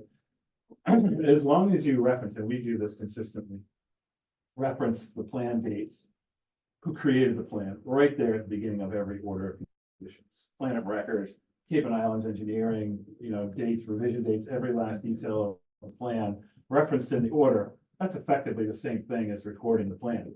And then we store it, you know, in a file, and then eventually it gets scanned and it puts into our Laserfiche database, which has unlimited storage. So having this go, you know, handled by the registry, and this is what I was told by the woman, she said in so many words, well, why are we gonna do your job for you? You know, and I didn't really have an answer for that. Redundancy, I don't know, if our system breaks down, we've got you know. Right. But she pretty much told me in so many words, don't even bother, you know, and so it was a nice thought. It was a good thing to try and link everything together. So when you go to the registry, you've got the orders, you've got the plans, you've got all the documents, boom, one big long PDF, right? And oh, by the way, they don't record PDFs of plans either. So then you go to the plan requirement page and it's just so burdensome. It's just like, so this nice idea just kind of fell short. See you later. Unfortunately. Well, But this could be one of the regs for discretionary requirements when it comes to hearings. Maybe this might be the reg. We'll take a look with the bylaw review subcommittee about what regulation we feel will be most suitable for capping number of hearings. right. If we can make it through a reg home rule, authority change, but just wanted to give you all, you know, the motivation for doing this and the feedback and reasons why it's not worth it. Can I ask you a question? Plan B. So as you're looking at this, I would request that you take a look at not only if there is a logical place for it to put in. If they put in a cap for the number of applications and/or is there any place that you know of, or you could find out that puts in a cap for the number of the amount of time you can spend on each particular application? Yeah, I don't think there's gonna be anything out there. It's really discretionary from one commission to the next. Yeah, I I feel can like. we're getting say, in I can trouble say along some- those lines that, you know, when you're dealing with the same engineering firms over and over again, Yes, and they have a very high level of familiarity with our requirements, They go our boom, boom, boom. standards, you know, that when you receive an application, you know, from say Cape and Islands or BSS Design or Falmouth Engineering or, you know, with Whole Group, they're so well versed, not only in the state regs, but the local regs of each town. You've got most of the bases covered and the boxes know. checked by the time it gets to you. of course. They don't cover everything, which is the reason why deliberation is very important.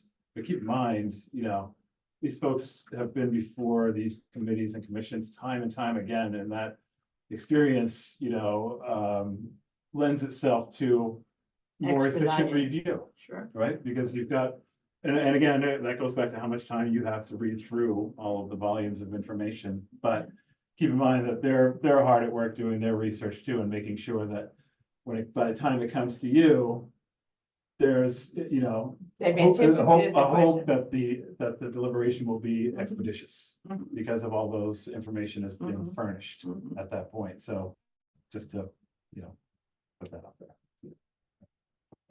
So where does that leave us with 172? You're gonna, Yeah, we'll work on it through the bylaw. I think town council. good, I like, Yeah, we'll get Talk with town. Bert and then we'll take it from there. Yep. Sure. Yep. Okay, let's move on. good.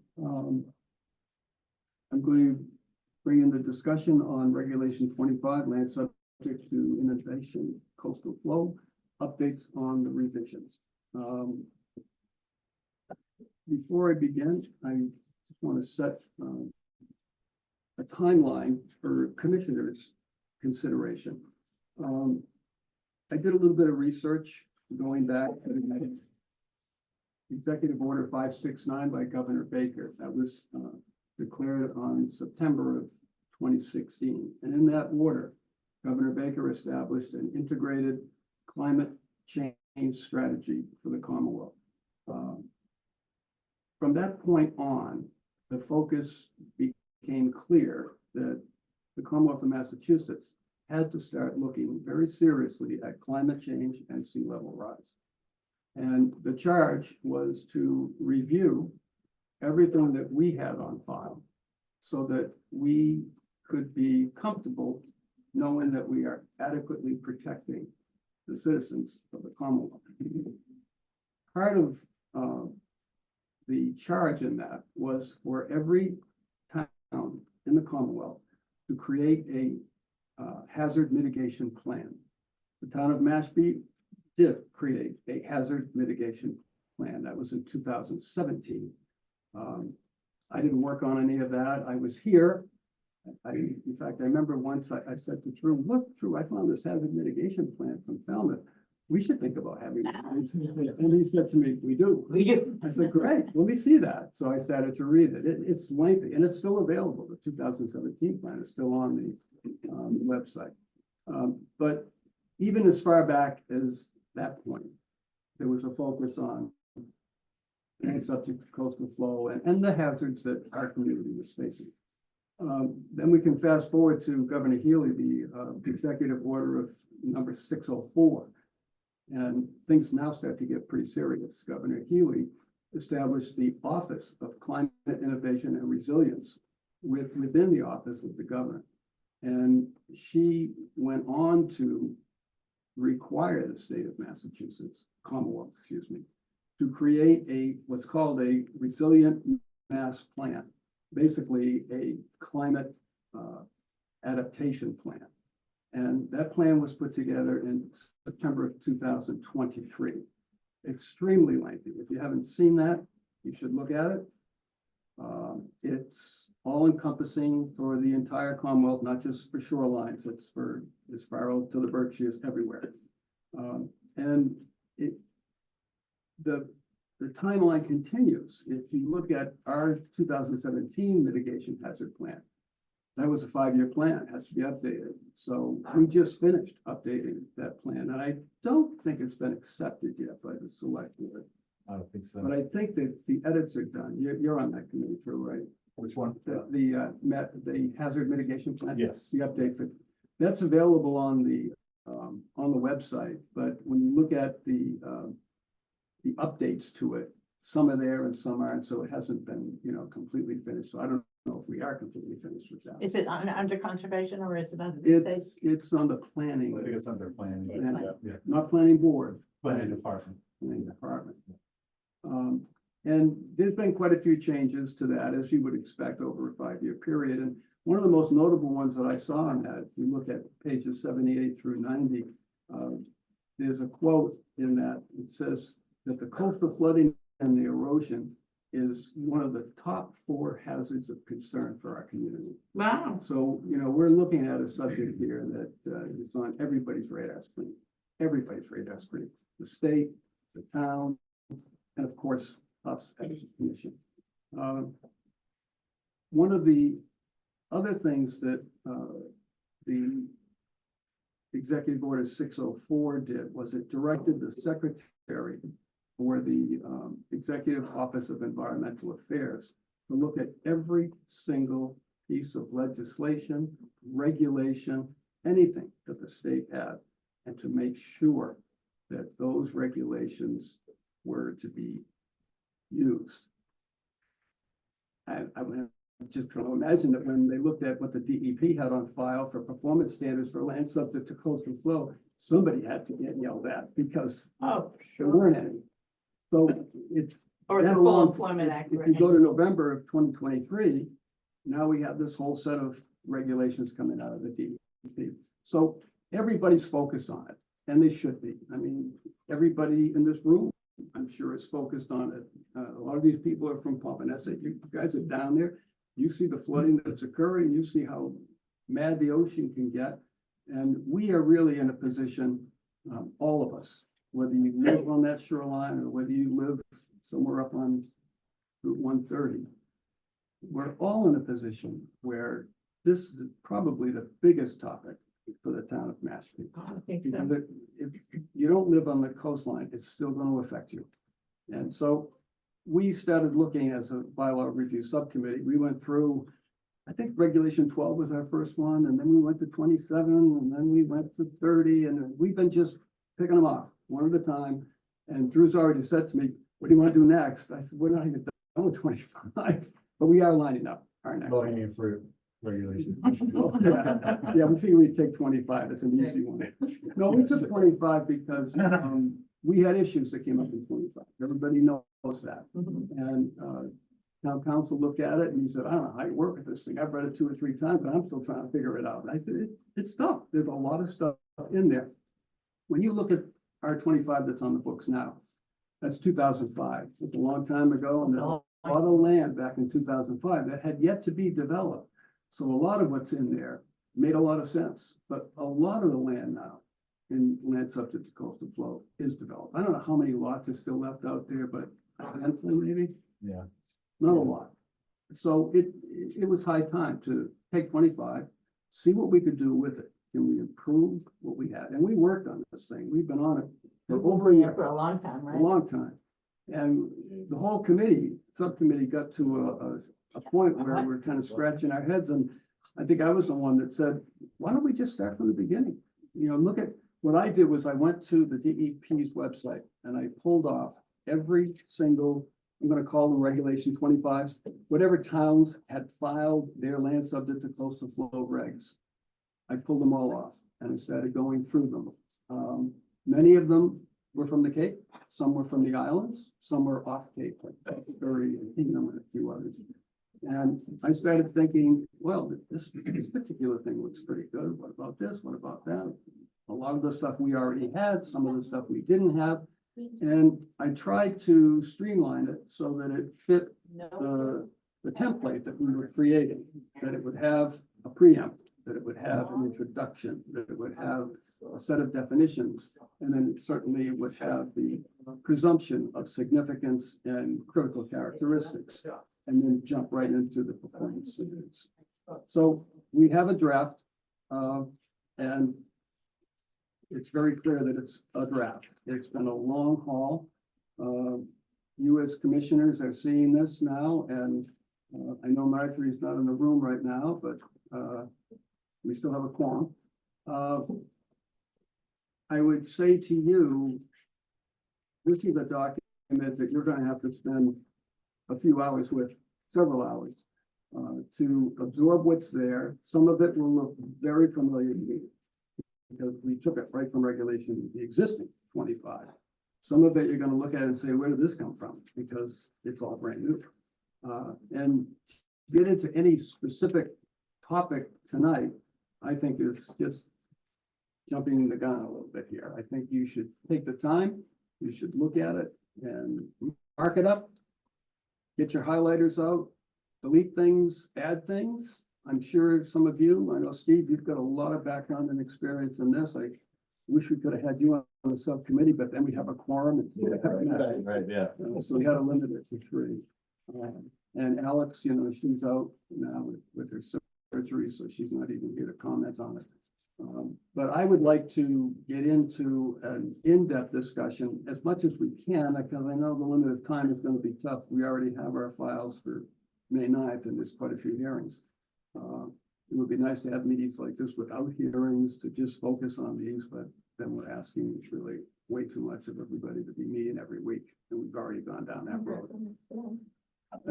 Come back the next day. But I will say this, the state standards that have been put out there now, the comment period is closed. That closed, I believe it was the 30th at 5. I don't know how long of a time period we're going to see before there's some kind of communication from the DEP as to modification of the draft or going with the draft in the form that it is. Whatever they decide, they'll decide. We here on the local level have local bylaws in many cases that are more stringent than the state. That's the whole concept of local bylaws. The state creates a regulation for the entire state. It may not fit the critical needs and characteristics of an individual community. So we step in under home rule authority and under chapter 172, and we edit regulations, or in the case of what we were saying earlier tonight, we may even create a new one to deal with the load that we're having come across our table.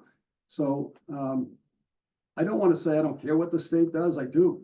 You know, they're the ones we look for, and they're the ones that met. When you look at the public information summary of the DEP's draft regulations, they talk to pretty much everybody that's out there that has anything to do with anything. They went through all the experts. They looked at a lot of stuff.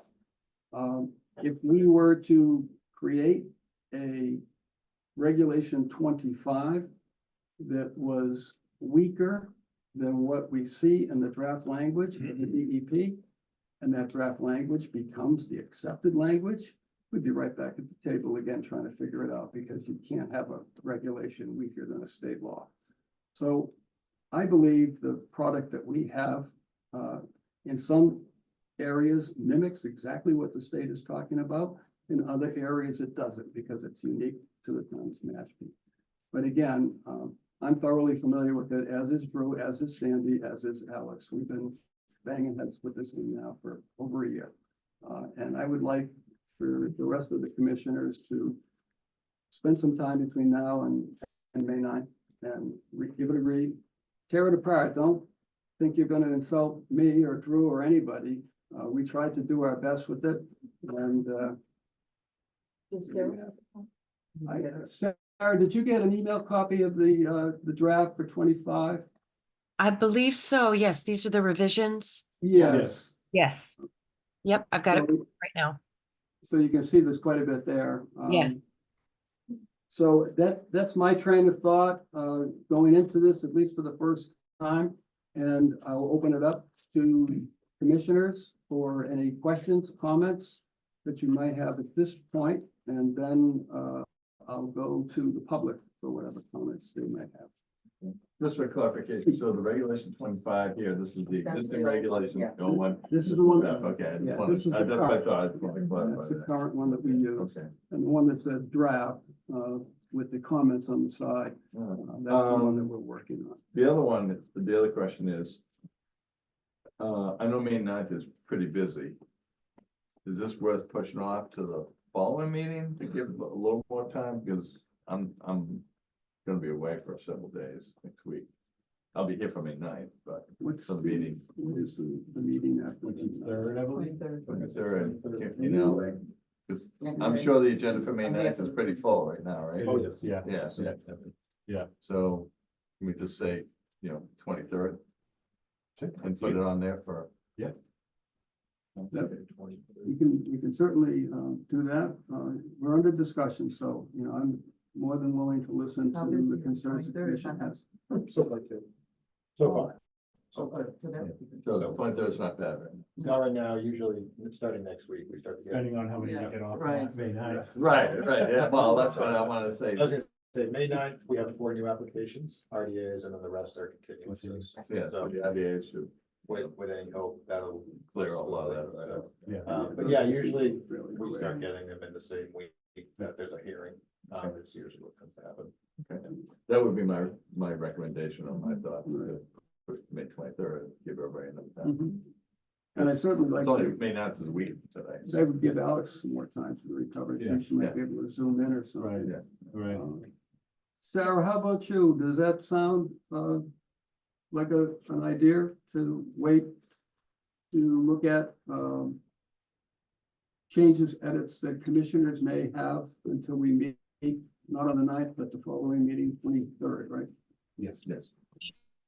Sure, that works for me. I also wonder if, as you mentioned, it would be possible to convene without violating any of the kind of quorum standards outside of the formal hearing commission meetings, just to engage in discussion about this. But I think, you know, if waiting makes the most sense, then I'm up for that. And I do have a question just about the content whenever that's appropriate. Good time as any. Go ahead. Let's do it. I was curious if you could direct me to or speak as to whether the revisions here address some of the interpretations of the state regulation that we have heard, particularly some of the legal interpretations that have been brought before this commission by some of the homeowners and their representatives in the recent weeks. Yes, what we did, once you do go through all of this, you will see that the setback standards, I assume that's what you're referring to, those Yes. have been taken out. Okay.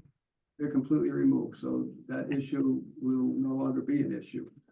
But there are other performance standards that have taken their place. Thank you. Was that the only one that you were referring to, or were there others? That's the one that I've heard the most, but Yeah. admittedly, I'm pretty new here, so I don't know if there were other drawn out discussions that were, you know, kind of based in legal interpretation or this word or a, you know, I think it was that provision in particular that. yeah, that's the one. Probably of all the others, yeah, Yeah. yeah. Yeah, that was you know, when the land court decision came in and defined coastal wetlands according to the state, that setback became a real focal point. One thing while we're on this, before we go off to public comment, and this is just a housekeeping reminder that when we went through and we promulgated all the regulatory language to reflect the increase in the buffer zone from 100 feet to 150 feet, Yes. it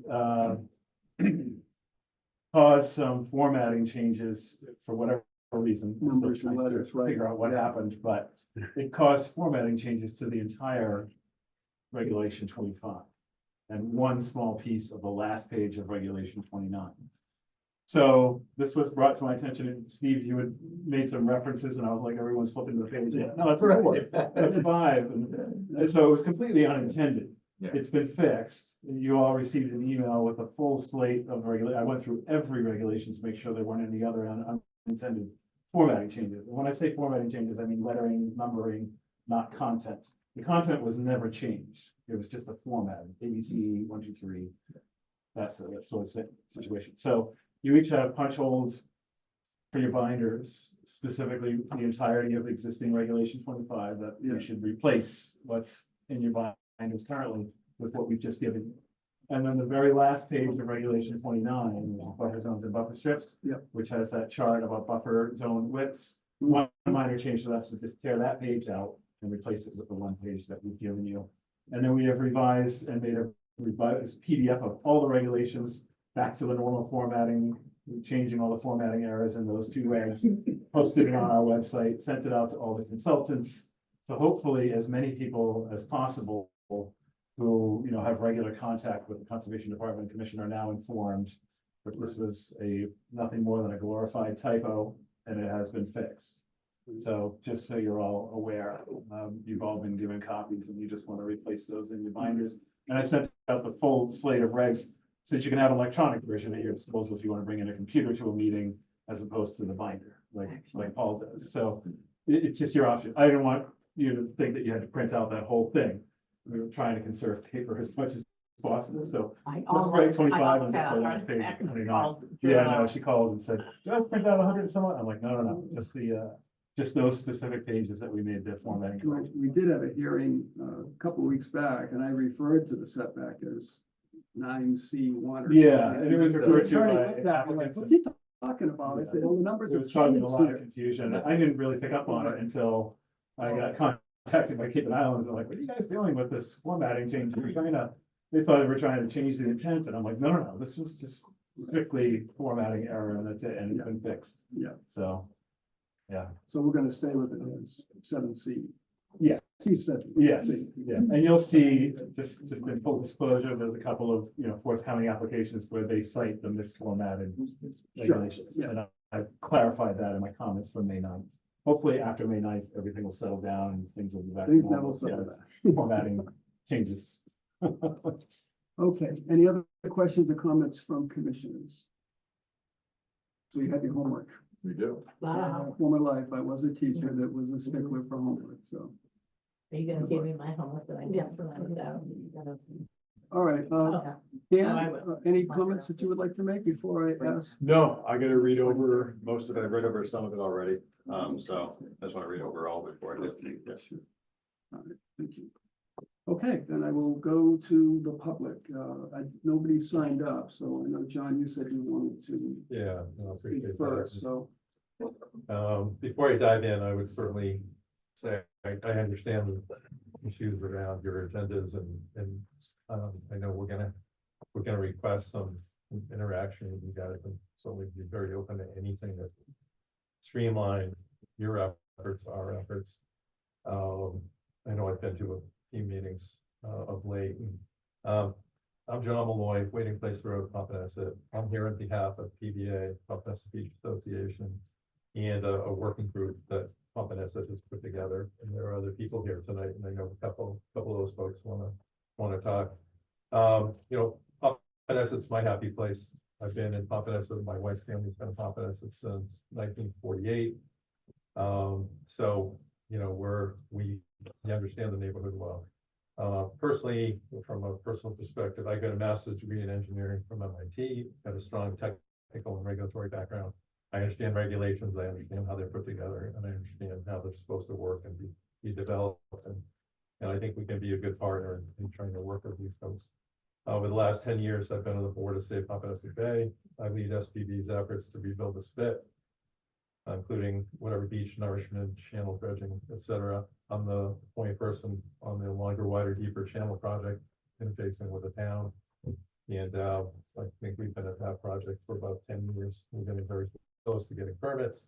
And there'll be lots more to talk about soon there. But certainly, you know, I work with everybody from Rodney, manager, all the way through to the harbor master and everything in between.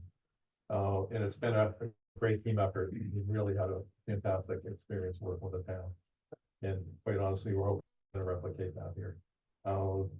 You know, we appreciate your comments about Pompanesett and where we are, and I think there's nobody that understands the issues in Pompanesett better than Pompanesett. We've got water quality issues in Pompanesett Bay, we've got sea level rise, we've got groundwater level rising. We see that, I think somebody mentioned, you know, dig a hole, and there are places where you get down about a foot and there's water, so we understand that. We've got nor'easters, and this winter, the buzzword was southeasters, so we're seeing lots of storms, and having been the person that's managing the spit effort, I've kind of lived every storm for the last 10 years, so it's pretty interesting to see how it changes. And I think, as we all recognize, you know, unfortunately, a majority of Pompanesett is in the floodplain.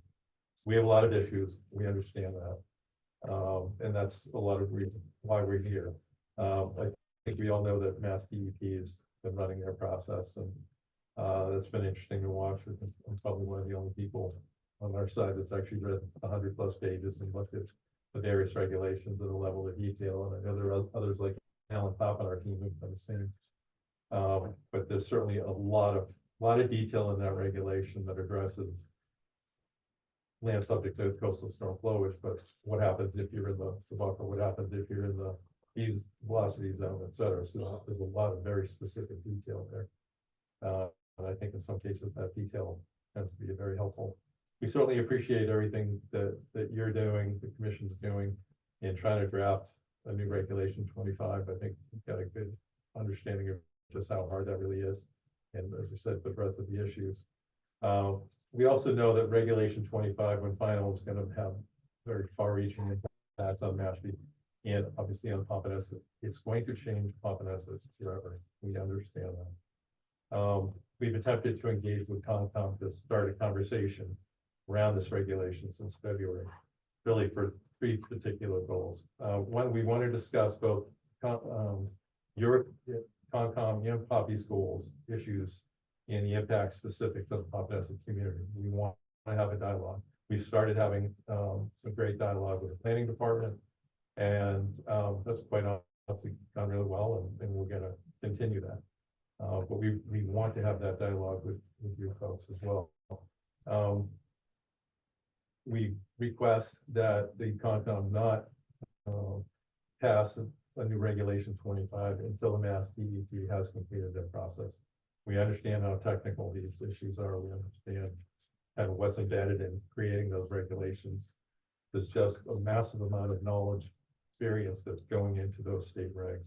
State regs and the town's regs are going to have a massive impact on this town and the community. I don't think we have to wait very long for that. They're almost there. But we think it makes tremendous sense to listen to DEP, at least see what they do, see what the various comments look like, and see what we can learn there. And then the third is really requesting guidance, any feedback that that yourselves can offer Pompanesett as to what we should do. We can hire consultants and what have you, but we know we have the problems, and we'd love to get any feedback or get your help in kind of looking at those problems, understanding. You're likely to catch more than we are, but we would like to get feedback, because we know as a community, we're gonna have to spend a lot of time, a lot of money dealing with these things. I mean, we know what the future looks like.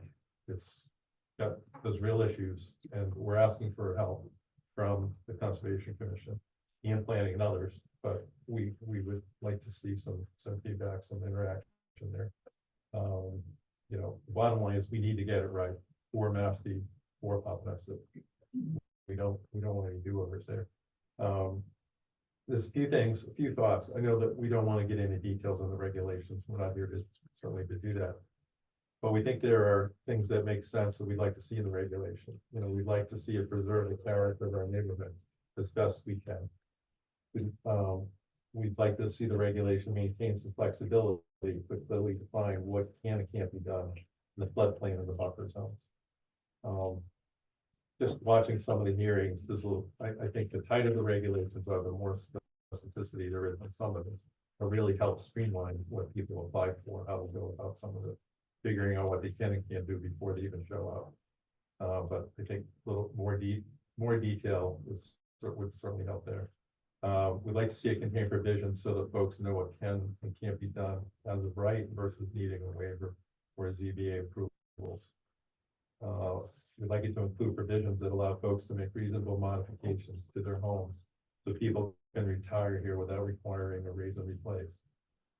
If you went around Pompanesett and asked folks, an awful lot of them, people like me, I'm 60, I just turned 65. A lot of people like me want to retire here. They bought their cottages 30 years ago. Save up money, you hope to retire here. There needs to be a way. We hope there's a way that we can work with the Conservation Commission, let people do that. Unfortunately, what's happened, well, I built a house in Pompanesett in 1992. It cost me $53 a square foot. Today it's over $400 a square foot. So one of the real challenges for folks everywhere, of course, and certainly in Pompanesett, is just there's a lot of pressure, a lot of focus on asking people to raise and replace, because you get safer houses, safer foundations, you name it. But I think we need to think about just how much this really costs, because a lot of people can't do raise and replace. And to tell somebody you've got a 624 square foot cottage and you can't add a bedroom on the first floor so you can retire, and oh, by the way, you got to put all your utilities and oil tank or whatever in your kitchen, doesn't work. So I think there's got to be some practical realities to how this regulation works. There's a lot of those. My sister has a 624 square foot cottage. She asked me, where's all my stuff going? She has bad knees. She wants to retire here. She has nowhere to put this stuff. And there's a lot of houses like that. So I think having some thoughtful dialogue around how we deal with some of those things would be incredibly helpful. I think, we all appreciate, we don't want lots of nasty stuff in people's basements that could lead to groundwater pollution if we do, or if and when, we have the big storm. So I think trying to sort through some of that up front would be very helpful. But allowing people to make key modifications to their house is critical. Then I think, as we said, wait until the DEP process runs its course. It's going to be a tremendous learning tool. I think there's an awful lot of consultants. People are spending an awful lot of money that we don't have to spend. That that knowledge and learnings are gathered there. I think maybe just a question on what is the best way to interact with Conservation Commission. I spoke to Mary Wagon the other night, And we asked, how can we have a good working session with the planning board? What's the right way to do that? And she said, let's have a workshop. She said, so the chair, email, just ask for a workshop at a time, so we don't interrupt the meeting like this. But she said, let's schedule an hour, we'll commit. It's an open meeting, but let's do it an hour ahead of time. And let's just talk through a lot of this stuff. And I think that's a great idea. So I just throw it out that we'd like to ask if there's a way to maybe workshop something like this with you, so we don't have lots of people interrupting, your specific hearings. But, just throw that out as maybe a way to get started. I know there's lots of folks here from Pompanesett, and I don't know how many others would like to speak as well, but Bob Orsi, so. In the interest of time, because we do have a lot of other things, if we can, be aware of the fact that you've seen our agenda, there are several things, and that's the whole intent of this meeting. There are no hearings. Yes. Great. I understand. So if we could just, get right to the point. Sure. Go ahead. I'll go next. Hi, I'm Bob Orsi. I was the president of the Pompanesett Beach Association for 10 years.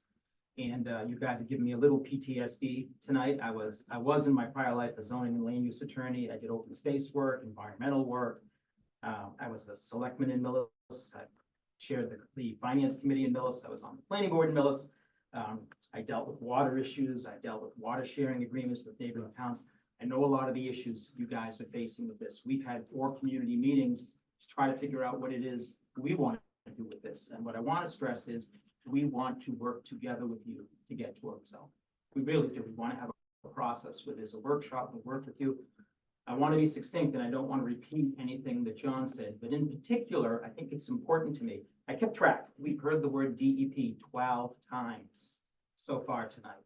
I brought the court case that you guys are referencing.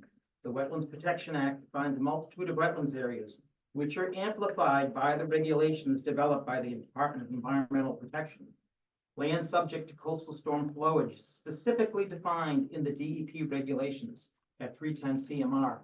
The court's referring to what DEP is doing. DEP is doing a massive comprehensive process.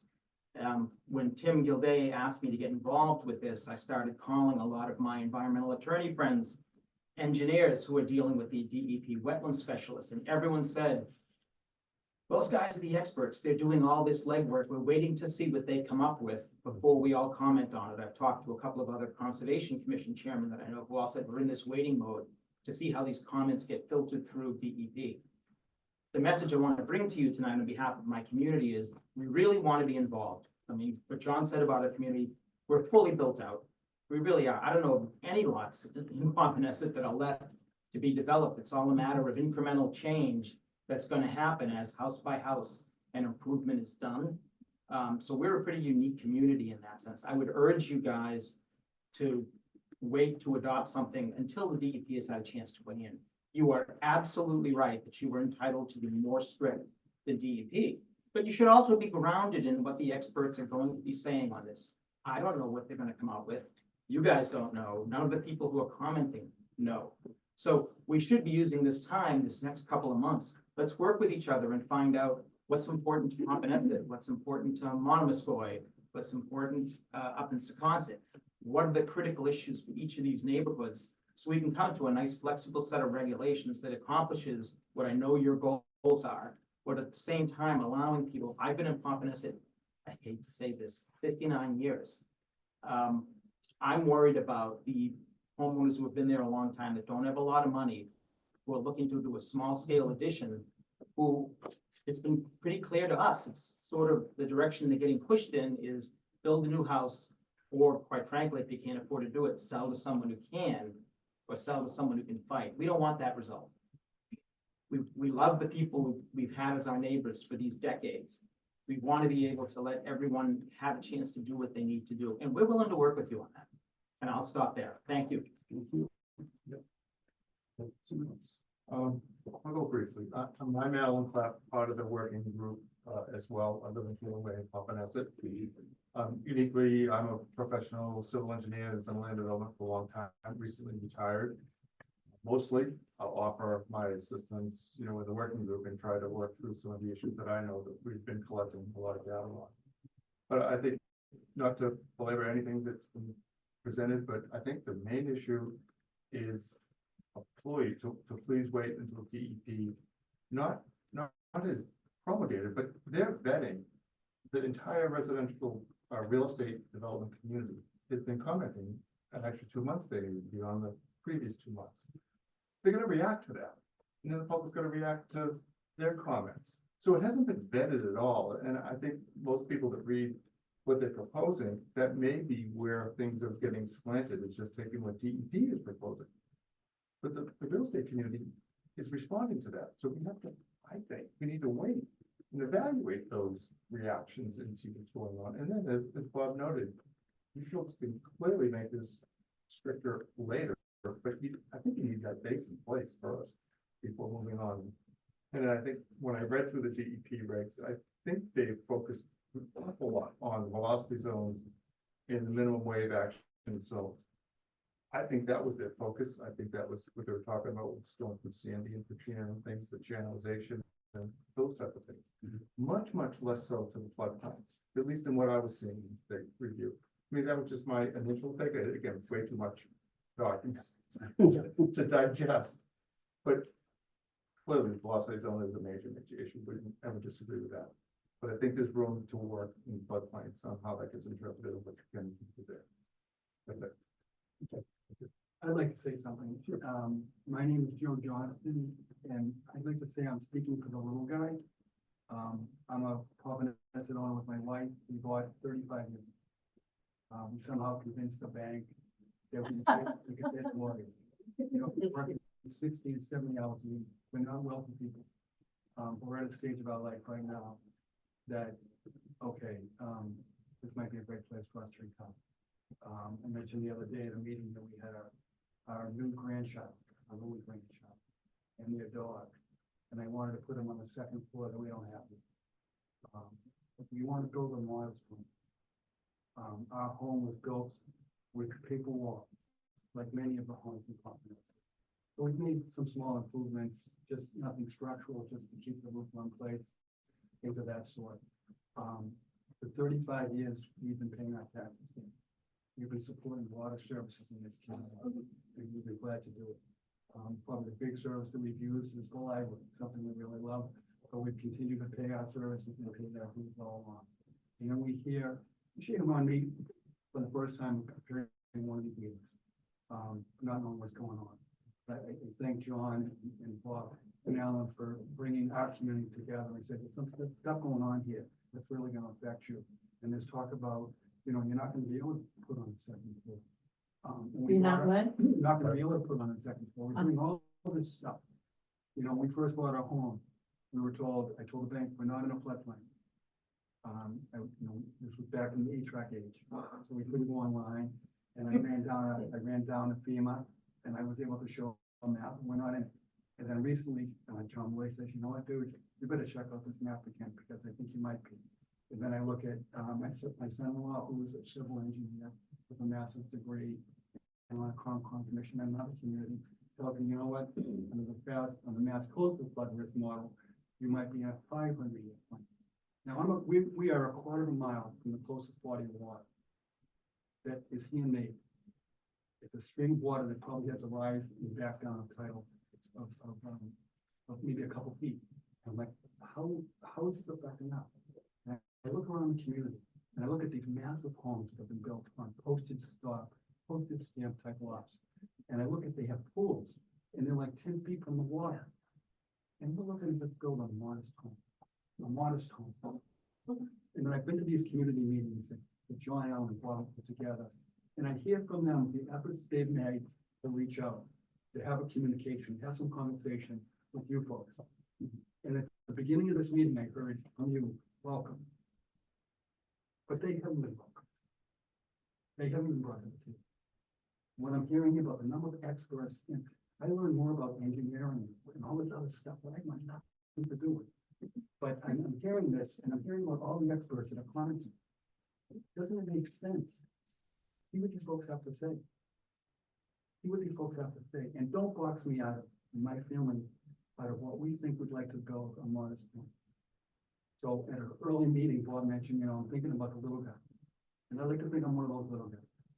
that we want to be able to do this stuff. I can't afford some of this crazy stuff that I'm hearing. Now, I know it's all going to Melbourne, third or on the clock. But I think you folks have to slow it down. It sounds like you've made your decision. And that's wrong. And I think you have to wait this regulation. It's all foreign to me. It's all foreign to me. But let those experts come back and say, look, this is what we think. And let people weigh in on it. And then bring these gentlemen and our other folks to the table. And you get a guy that has a master's in engineering from MIT. This is a retired land use attorney. They have more knowledge than everyone in this room put together, but they hear they want to work with them. And it hasn't happened yet. So I implore all of you, give them that opportunity to slow this down. So the little guy can retire in our community. Thank you. Anyone else? Anything? Good. Nicely done, my friends. Thank you. Can I respond to? Oh, go. If you'd like to. Okay, so one of the things I keep hearing time about, mention the little guy about doing things. Are you guys aware of the FEMA regulations, the Billico regulations for the 50% rule? Sure. Okay, so a lot of that stuff is like not even in our control. Yeah, no, that's a great point. Right, And because- to save time, I didn't say that. But when I went to the selectmen meeting the other night, I did talk about FEMA. We understand it starts at FEMA, then it goes to the state and you're third in line. And what we're suggesting, I think, is stay third in line and, No, because, but FEMA drives a lot of us. We do. right, understand if you it. have And you're talking about substantial 600. improvement is all Right, FEMA. substantial, Oh, yeah, right, right. Oh, yeah. And so we did have Shannon House from Barnstable County come out and spend about an hour with our community, walking through the 50% rule. And we've gone soup to nuts on educating the community on all these various pieces. So yeah, we're very aware of the 50% rule. She left off some materials with us. She was fantastic. And I gotta say, guys, every staff member we deal with in your town, Drew, Evan, has been great. Shannon was fantastic. There's a wealth of knowledge here as well. And I dispute the comment that John and I have more knowledge than other people. We don't. Thank you. But Shannon was great, so we do know, and we know that, there's all these different pathways and decision trees that someone in Papaneset has to follow if they want to do something with the house. And if they're in that floodplain, there's a sharp turn they're taking and they go in that direction. And Shannon walked us through that in great detail. But I think to your point, a lot of people won't be able to do that. They won't be able to trigger that 50%. They just can't afford to. So there's a lot of issues that I think that we're talking about. How do we still let that person retire? How do we let them age in place? How do we still achieve the goals that we have for the floodplain? Can they add that better, but put it on pilings so that they're not impacting impervious surfaces? What can we do to try and work around? Yeah, because my point is some of those things are beyond our control.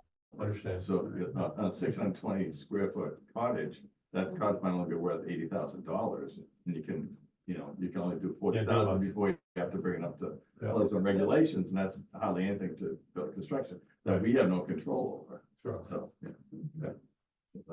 No, appreciate that. Yes. That's all building department.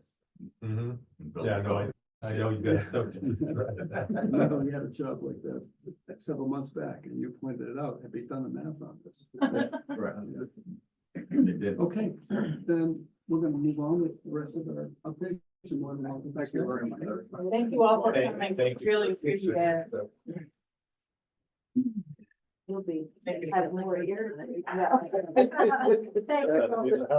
John, you know, my first, thank you guys. Comfy spot back there. Was a 400 square foot cottage in Papaneset, yeah.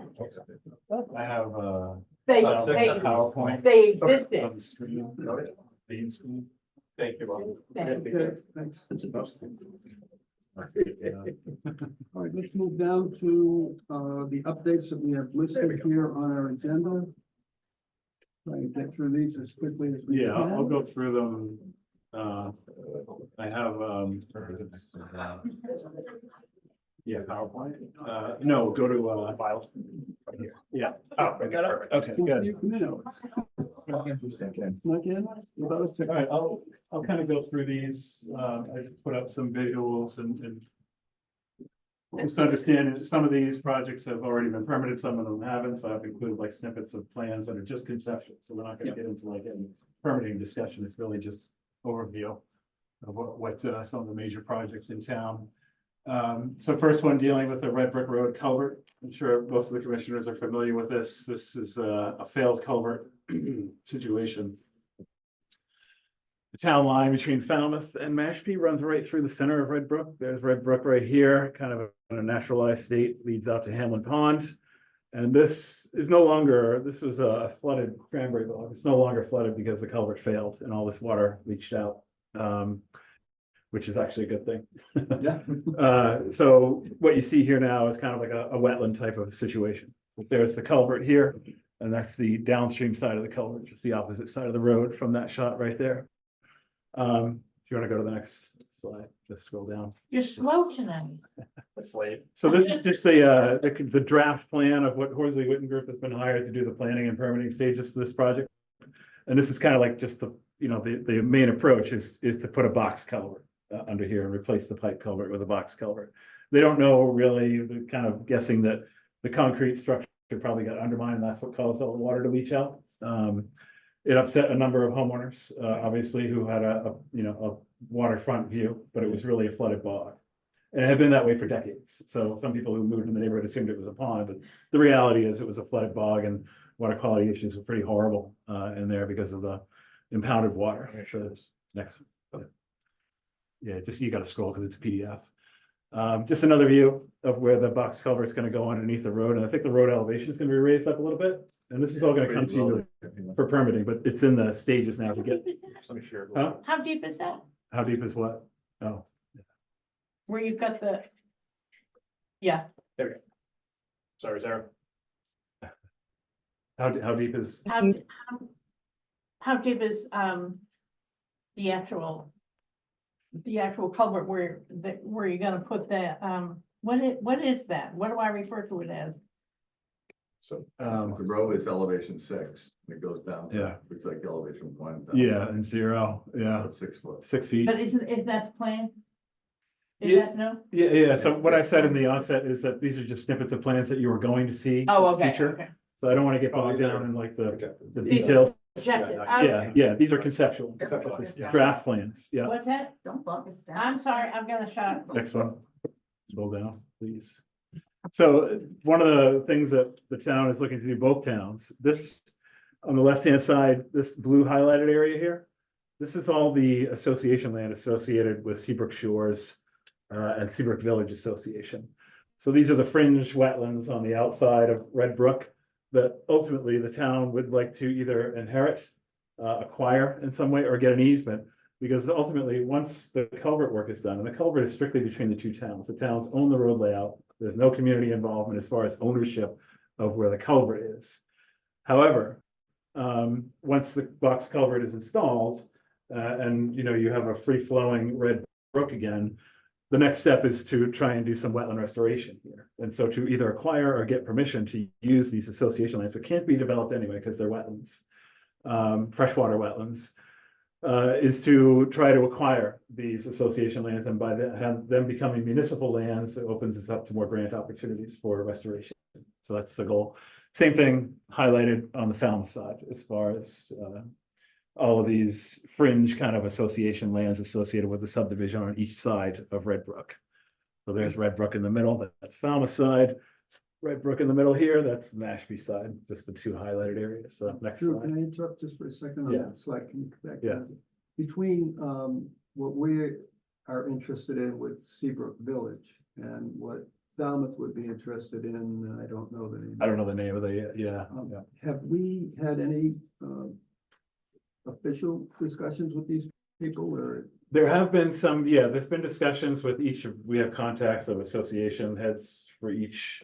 Mark Kasperzik and Falmouth is negotiating with or communicating with the Falmouth side, and I'm communicating with the gentleman on the Mashpee side. And I think what we're doing now, or what Wacoit Bay has assisted us with, the Wacoit Bay Research Reserve, is tapping into NOAA funds, grant funding, to see if There may be some acquisition through purchase.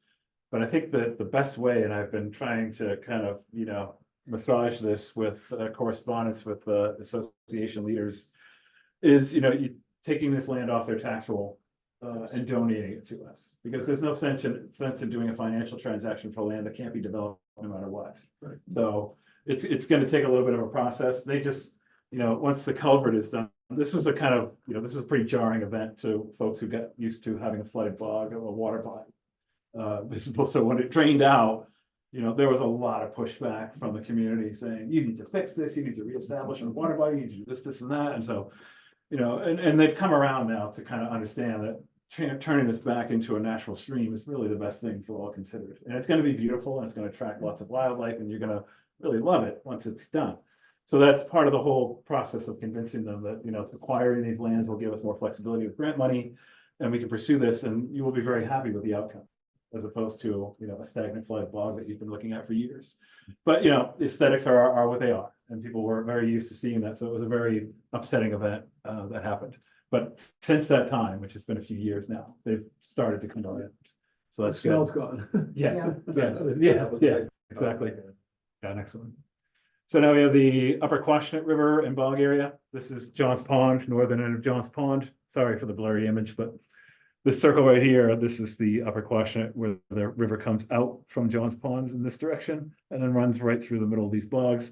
And then on its way down to the Quashnet Valley Golf Course, which is right here. So the green circle kind of envelops this whole restoration target area. The next slide, scroll down. And this is what Horsley Witten is helping us with. And as you all recall, they presented us with, I think it was like, not quite 50% level plans, might have been 25% level. But this is just highlighting the different mosaic of types of existing wetlands out at the Upper Quashnet. And the blue here is the actual river that runs through this whole roughly 16-acre bog complex. So you've got wet meadows, you've got kind of scrub, shrub, swamp. You've got some areas that are reverting, the brown areas are reverting to succession upland almost. Still wet, but you got a lot of tree growth coming up, pitch pines and scrub oak and things like that. So this is just kind of breaking down as far as what is currently out there. And this wide part here, this is the biggest impact from the berm failure, which you see when this site was a contamination cleanup site from the fuel spill 1 contamination plume from the Air Force Base. They put a series, the Air Force put a series of earthen berms along the edge of the bog here where it meets the river. And what happened was the weight of the earthen berm liquefied the bog peat underneath and sent a huge chunk of bog right here into the middle of the river. So instead of the river looking like this, a natural stream channel, it ballooned out to this. And that's slowed down everything. It affected water quality. It affects fish passage. It's got a lot of impacts, and that's really the focal point of this whole restoration effort, is to realign the river, get it away from this slow-moving swamp, which it currently is, off to a line where there's groundwater upwelling, nice, clean, fresh, cold water, which is good for brook trout, and ease of fish passage. So those are the two main drivers for this particular project. Next slide. And then they presented 3 different options. This was a while ago, so I don't blame you if you don't quite remember what those options were. But the commission, when this was presented by Neil Price from Horsley Witten at one of our meetings, he presented 3 different options with different varying levels of restoration, and the commission wholeheartedly endorsed alternative number 3, which is max restoration. Yeah, go for the whole thing. So here you see the natural river channel here in green, all the different inputs to the river channel, its tributaries. The black line up here and down here is what's going to be the realignment scenario. And the whole reasoning for why that black line is shown where it is because it's aligning up with where they've detected groundwater upwelling. So it's really going to be the most suitable habitat for brook trout, which it once was before the whole contamination episode happened. And it'll be better for fish passage because you're going to have a more streamlined, kind of channelized situation than a slow-moving wetland, which currently exists in the middle of the bog complex. So just a kind of general overview, this project is being put on a little bit of a hold because Horsley Witten is pretty much handling every restoration project we have going. And Choptank is now reaching the construction phase, which I'm going to show in a moment. So it's just a matter of, dedicating time to things that are more beholden to specific timelines as far as grants. this project isn't beholden to any grant timelines. Chop Jake is. So we're dedicating all of our time to Chop Jake right now, and this is kind of waiting in the wings, but it'll come back to the surface again soon enough. But just where we're at right now, as far as, the direction we're heading in. So, next slide. And this is Chop Jake. So that's Santuit Pond. There's a Chop Jake Bog, about 6.5 acres, and we own some of the surrounding upland as well through CPA funding. Next slide. Just a close-up of the bog. This is from the conceptual design phase of Horsey Witten's consulting services. So you got two different bog cells. You got the main ditch running through, and then you've got perimeter bog ditches, typical cranberry bog setting. And this bog was, harvested not too long ago, so there's not a lot of successional growth on it. So when it comes to excavating down to create wetland conditions, you're not looking at as much of a project as you are at Quashnet, which has like 20+ years of growth on the bog. So this has a much more smaller budget, smaller area, and kind of easier as far as work methodology and construction. Next slide. So this is just kind of again, you all saw this. This actually has an order of conditions now. So we're into phase 3, which is construction. And what these delineations are showing is basically, when they use ground penetrating radar to show what the depth of peat and sand is in this whole bog complex. All these middle areas are the deepest peat areas. So these are going to be kind of deeper water wetland areas. And then as you move out to the perimeter of the bog, you get into shallower scrub shrub wetlands and kind of, that type of mosaic. Deep water in the middle, and they're getting shallower and shallower as you get out towards the edges. And then the excavated material is going to fill in the perimeter ditches, which only served to function to flood the bog when it was harvested. So you don't need those perimeter ditches. We create wetland mosaics inside the interior of each bog cell. And then the excavated material would be used to fill in the ditches, and any burrow pits that are carved out around from when they sanded the bogs. That material will also be put in to restore those burrow pits, which will help to restore rare species habitat, because this is mapped rare species habitat for box turtle.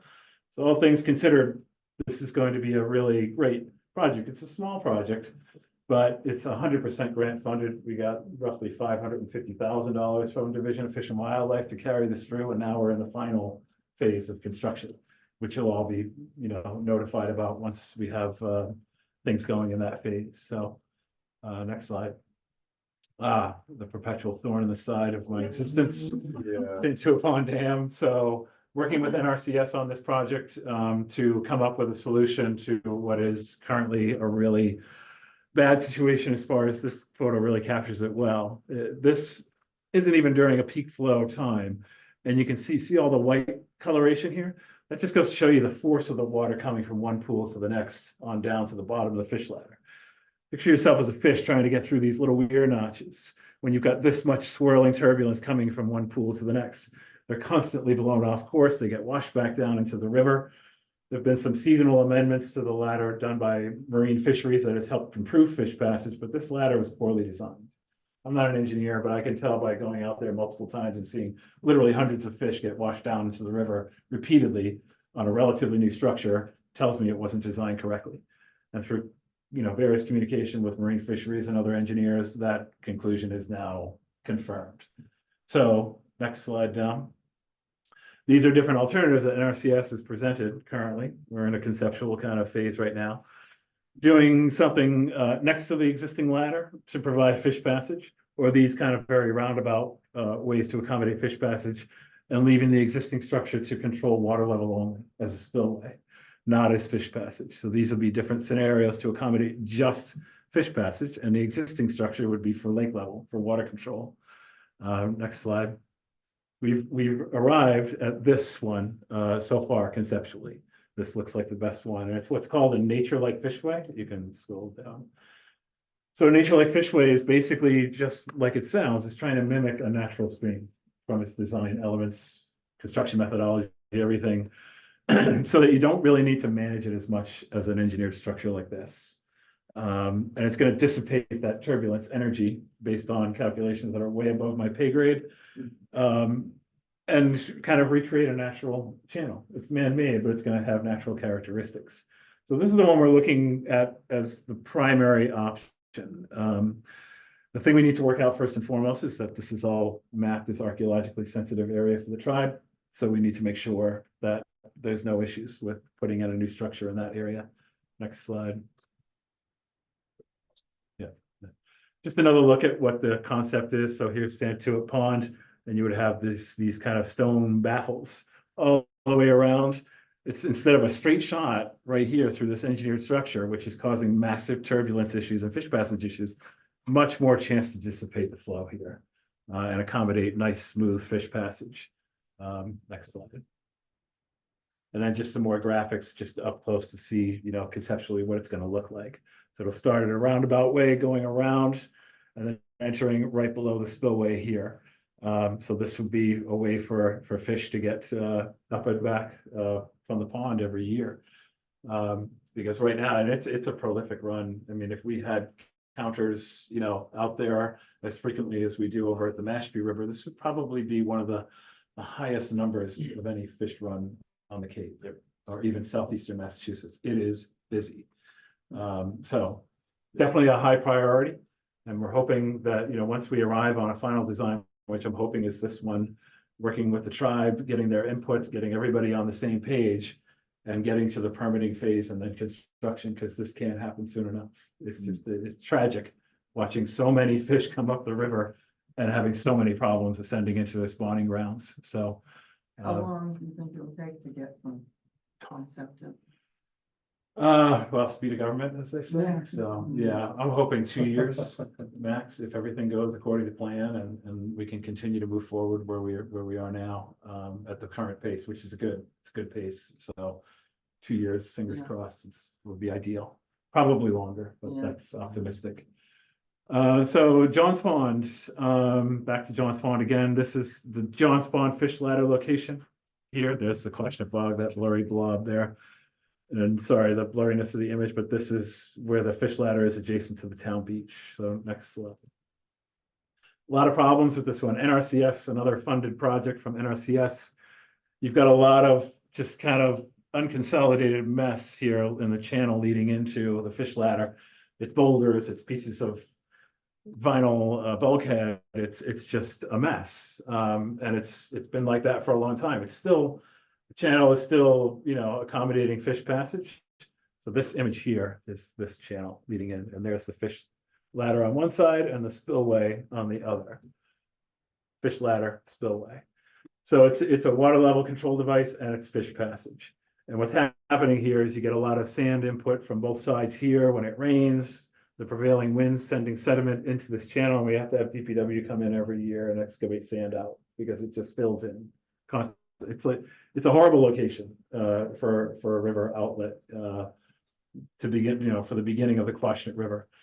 And this was all made to flood the bogs. That's why it was created. And then the fish just took to it. And now it's the way to get to their spawning ground. So you kind of inherited a really kind of crappy situation in terms of fish passage, but it's working. Downstream, obvious erosion issues. This is a dugout channel, again, to flood the bogs. And now look what's happening. It's just constant erosion. These trees are eventually going to fall right over into the river channel. So the idea is here, actually go to the next slide down and see what that one, yeah. So the idea is here is to, you know, regrade the downstream embankments so that they're not as steep, maybe do some riprap, something like that. This is all about erosion control. So the NRCS is working on a design squarely focused on fixing the erosion issues on the up and downstream embankment, solidifying all of this embankment that surrounds the structure. And then go back up to the top slide again, just so I can show. And then creating jetties coming out here that extend further out into the pond so you can reduce the sediment loading that's coming in and stop the sediment loading coming in from the sides. So that's kind of the conceptual view of this, and this will come before you for permitting eventually. NRCS is finalizing permit level plans, and we should see something coming up within the next year, hopefully, to get this situation, because this, Dan, I can tell you, this is a maintenance nightmare. Not only from excavating sand out of here, but yeah, the residents are constantly going in and messing with the boards because the pond's too high or the pond's too low. Yeah. It's just a nonstop massive Yeah. headache. Like, it's too low or too high, my boat can't touch it, my illegal. Yeah, dock it's is not just in the it's water never properly. ending with people and their Yeah, agendas on the pond front, taking matters into their own hands. So we've had to like nail boards in place. We've had to do all kinds of stuff to stop people literally getting into the water and pulling boards out. Yeah. Oh, yeah. It is a crime to do that. You can't mess with a fish ladder. It's a federal crime. But, you know, we're not out there all the time, so people just take it into their own hands and this and is start not doing. the natural outlet for the pond, this was made just for the cranberry bog. Right, So the this was natural, dug yeah. and connected to the pond just to flood the bogs. The Quashnet River natural fill area, the outlet is pretty much spring fed north, Yeah. almost near the base. So if you picture like the Quashnet Bog Complex, that's the ancient headwaters to the Quashnet River. Bunch of like small rivulets and tributaries forming into one river, because it used to be a white cedar swamp. That whole bog used to be a white cedar swamp, and that was the groundwater fed headwaters of the Quashnet River. Fish ladder's right here, and the headwaters are really up Yeah, here. they're up here. This is So, all just a man-made cult, that ditch that is Yeah. staying for eternity now. Yeah. And there's people living all over there. Well, they live all around John's Pond, Yeah. and then what happens is they're like, you know, my dock is submerged in water, the pond's too high. Then his neighbor will be like, my sailboat can't touch the water, the pond's too low. And then you're trying to figure this out the whole time, and then, you know, it's difficult, and I feel for them. Looks like But at the same time, we're dealing with this ladder, it's not the best functional thing we're making work, at the same time allowing the fish to pass. yeah. And they're really just, you know, they're. Yeah. It's my standard answer for people. I mean, you live on a lake, and if you're in a low-lying area, you're not up on an embankment. Yeah, you're gonna lose your beach, you're gonna lose some of your shoreline. And they look to the ladder as the end all be all of, you know, control of the lake level. And I said, drainage happens all around the lake at all the time. Have you noticed how much rain we've had? You know, and they're saying, what are you doing about the water level? Well, let me press the magic button. Yeah. And fix it, you know, and it's just like to explain to people that, because they see water flowing out of a structure, they think you have ultimate control over the lake level. Yeah. And it's far from, you know, that being the case, so. It's a constant explanation, and education with homeowners, and some of them just don't even want to hear it. Same phone call, Yeah, same answer. yeah. I manage the structure for fish passage is really the end of it. So, and that's not something people like to hear unless they like herring. Next slide then. All right, so this is the last one. And NRCS again. So we have, you know, NRCS has really come to the rescue as far as grant funding to get these projects started. And continuing to source grant funding to pay for all phases. Or, you know, reducing the town's share as far as cost sharing. So this is a stretch of the Mashpee River. We're looking at the entire stretch from the outlet at Mashpee Pond all the way to the culvert that runs underneath Great Neck Road North. This whole stretch has various problems. An ancient fish ladder concrete that's starting to get compromised structurally in this area right here. That's Mill Pond, right off of Route 130, where you can pull off. There's the Wampanoag Heritage Museum, and then the fish ladder ends right about here, and then it turns into a natural channel all the way down and eventually out into Pompanesett. So along this stretch here, if you could go to the next slide, I'll kind of show the details. So this is the initial stretch coming out from the outlet into the fish ladder. And the fish ladder starts pretty much right here and goes to about here.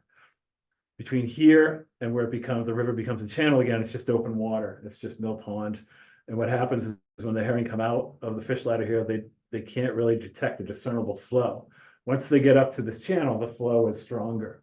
So they kind of mill about and they're open to predation. So this is one of the priority areas to link up the fish ladder or a new fish ladder and continue this channelization and flow all the way through without it being interrupted by Mill Pond, just conceptually speaking. And then further downstream, you've got these areas where you've got, you know, much of the river, just like the Quashnet, was bordered by old cranberry bogs. These are old earthen berms, and they're starting to get undercut as you get more precipitation, you get more higher velocities, you get erosion of the riverbank. And if you don't have a real thickly well-vegetated forested riverbank, and instead you've got these old bog berms, guess what happens? They get undermined continually. And that's not a sustainable situation. So these are kind of areas highlighted where that's the situation, where the river borders some of these old bog berms, these earthen berms that are just, they're not going to last forever. So those need to be addressed and solidified to keep that nice free-flowing channelized river going. I think that's it. Those are all the major projects. This is just getting started in the conceptual phase. Tig and Bond, consulting firm has been hired to carry this project through to a certain level of percentage of design plans to finalize conceptual design. Then more grant funding will have to be sought to bring it up to permit level plans and then ultimately construction. So this is probably several years out, this one here. But at least we have funding in place now to pay for all of the conceptual work and data collection Thank to God. get us to a conceptual phase with NRCS. NRCS and the Cape Cod Conservation District have just been amazing as far as not only helping Mashpee, but all towns on Cape Cod when it comes to like fish passage projects and water quality projects. So How's the herring count going? Amazing.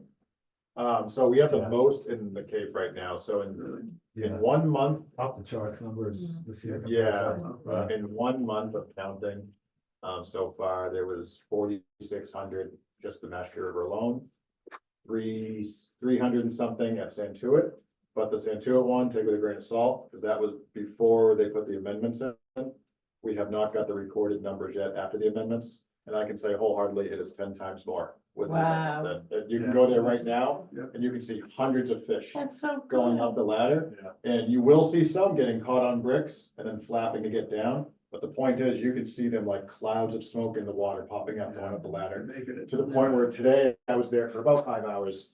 And there You need is, to get a life.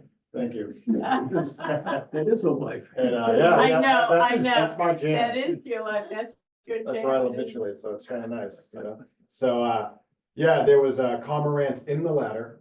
There's about 100 cormorants there currently right now with literally holding hands with seagulls. Working together to catch fish. It's really bad, but that shows that the fish are 100% getting through 10 times more than they were in the past years. Yeah. With that many birds there. The cormorants are literally going in the ladder under the water, physically in the water, in the ladder. Do we have anybody counting the birds? I'm just The birds, Yeah. you can check with the photographers, there is No, probably I wanna 10 know to what 20 the ratio photographers is. every day, professional photographers down there taking pictures of the birds. Wow. The herring vastly outnumber the birds. Trust me. Yeah. So the Santuit ladder still absolutely needs fixing, because there is I'd say almost a half mile long backup of herring in the river all the way down to Santuit. Wayne. That's why creating a new fishway there is of the utmost importance, because Yeah. it's such a prolific run. I mean, Mashpee Run has always been some of the highest numbers on the Cape, next to like Stony Brook and Brewster. Don't you guys particularly? No, it's great, it's great. I'm just saying, it's just an urgent, Yeah. it's Right. more urgent motivation It to makes get it- that situation, get it fixed, done. to take advantage of the prolific numbers that are coming up. Yes. Because it could change drastically from, every year you're dealing with a different year class of herring. So one year you Yeah. could have prolific numbers, the next it can dip down to almost nothing. Because it's an entirely different year class of fish. Yeah. So it's not like, because you see high numbers one year, that's gonna be a guarantee for the next. Can you predict through a year out what the conditions are now, what it'll be a year or 2 years from now, what the, Marine Fisheries has more information on that. They're the ones that take all these count numbers and kind of crunch numbers and come Yeah. up with run size estimates. the big But the factor? bottom line is, the more fish you can get to the spawning ground, the more return. Sure, When they go back out to sea, and the higher numbers in the next 3 years when that that's year what you class think, comes back. right?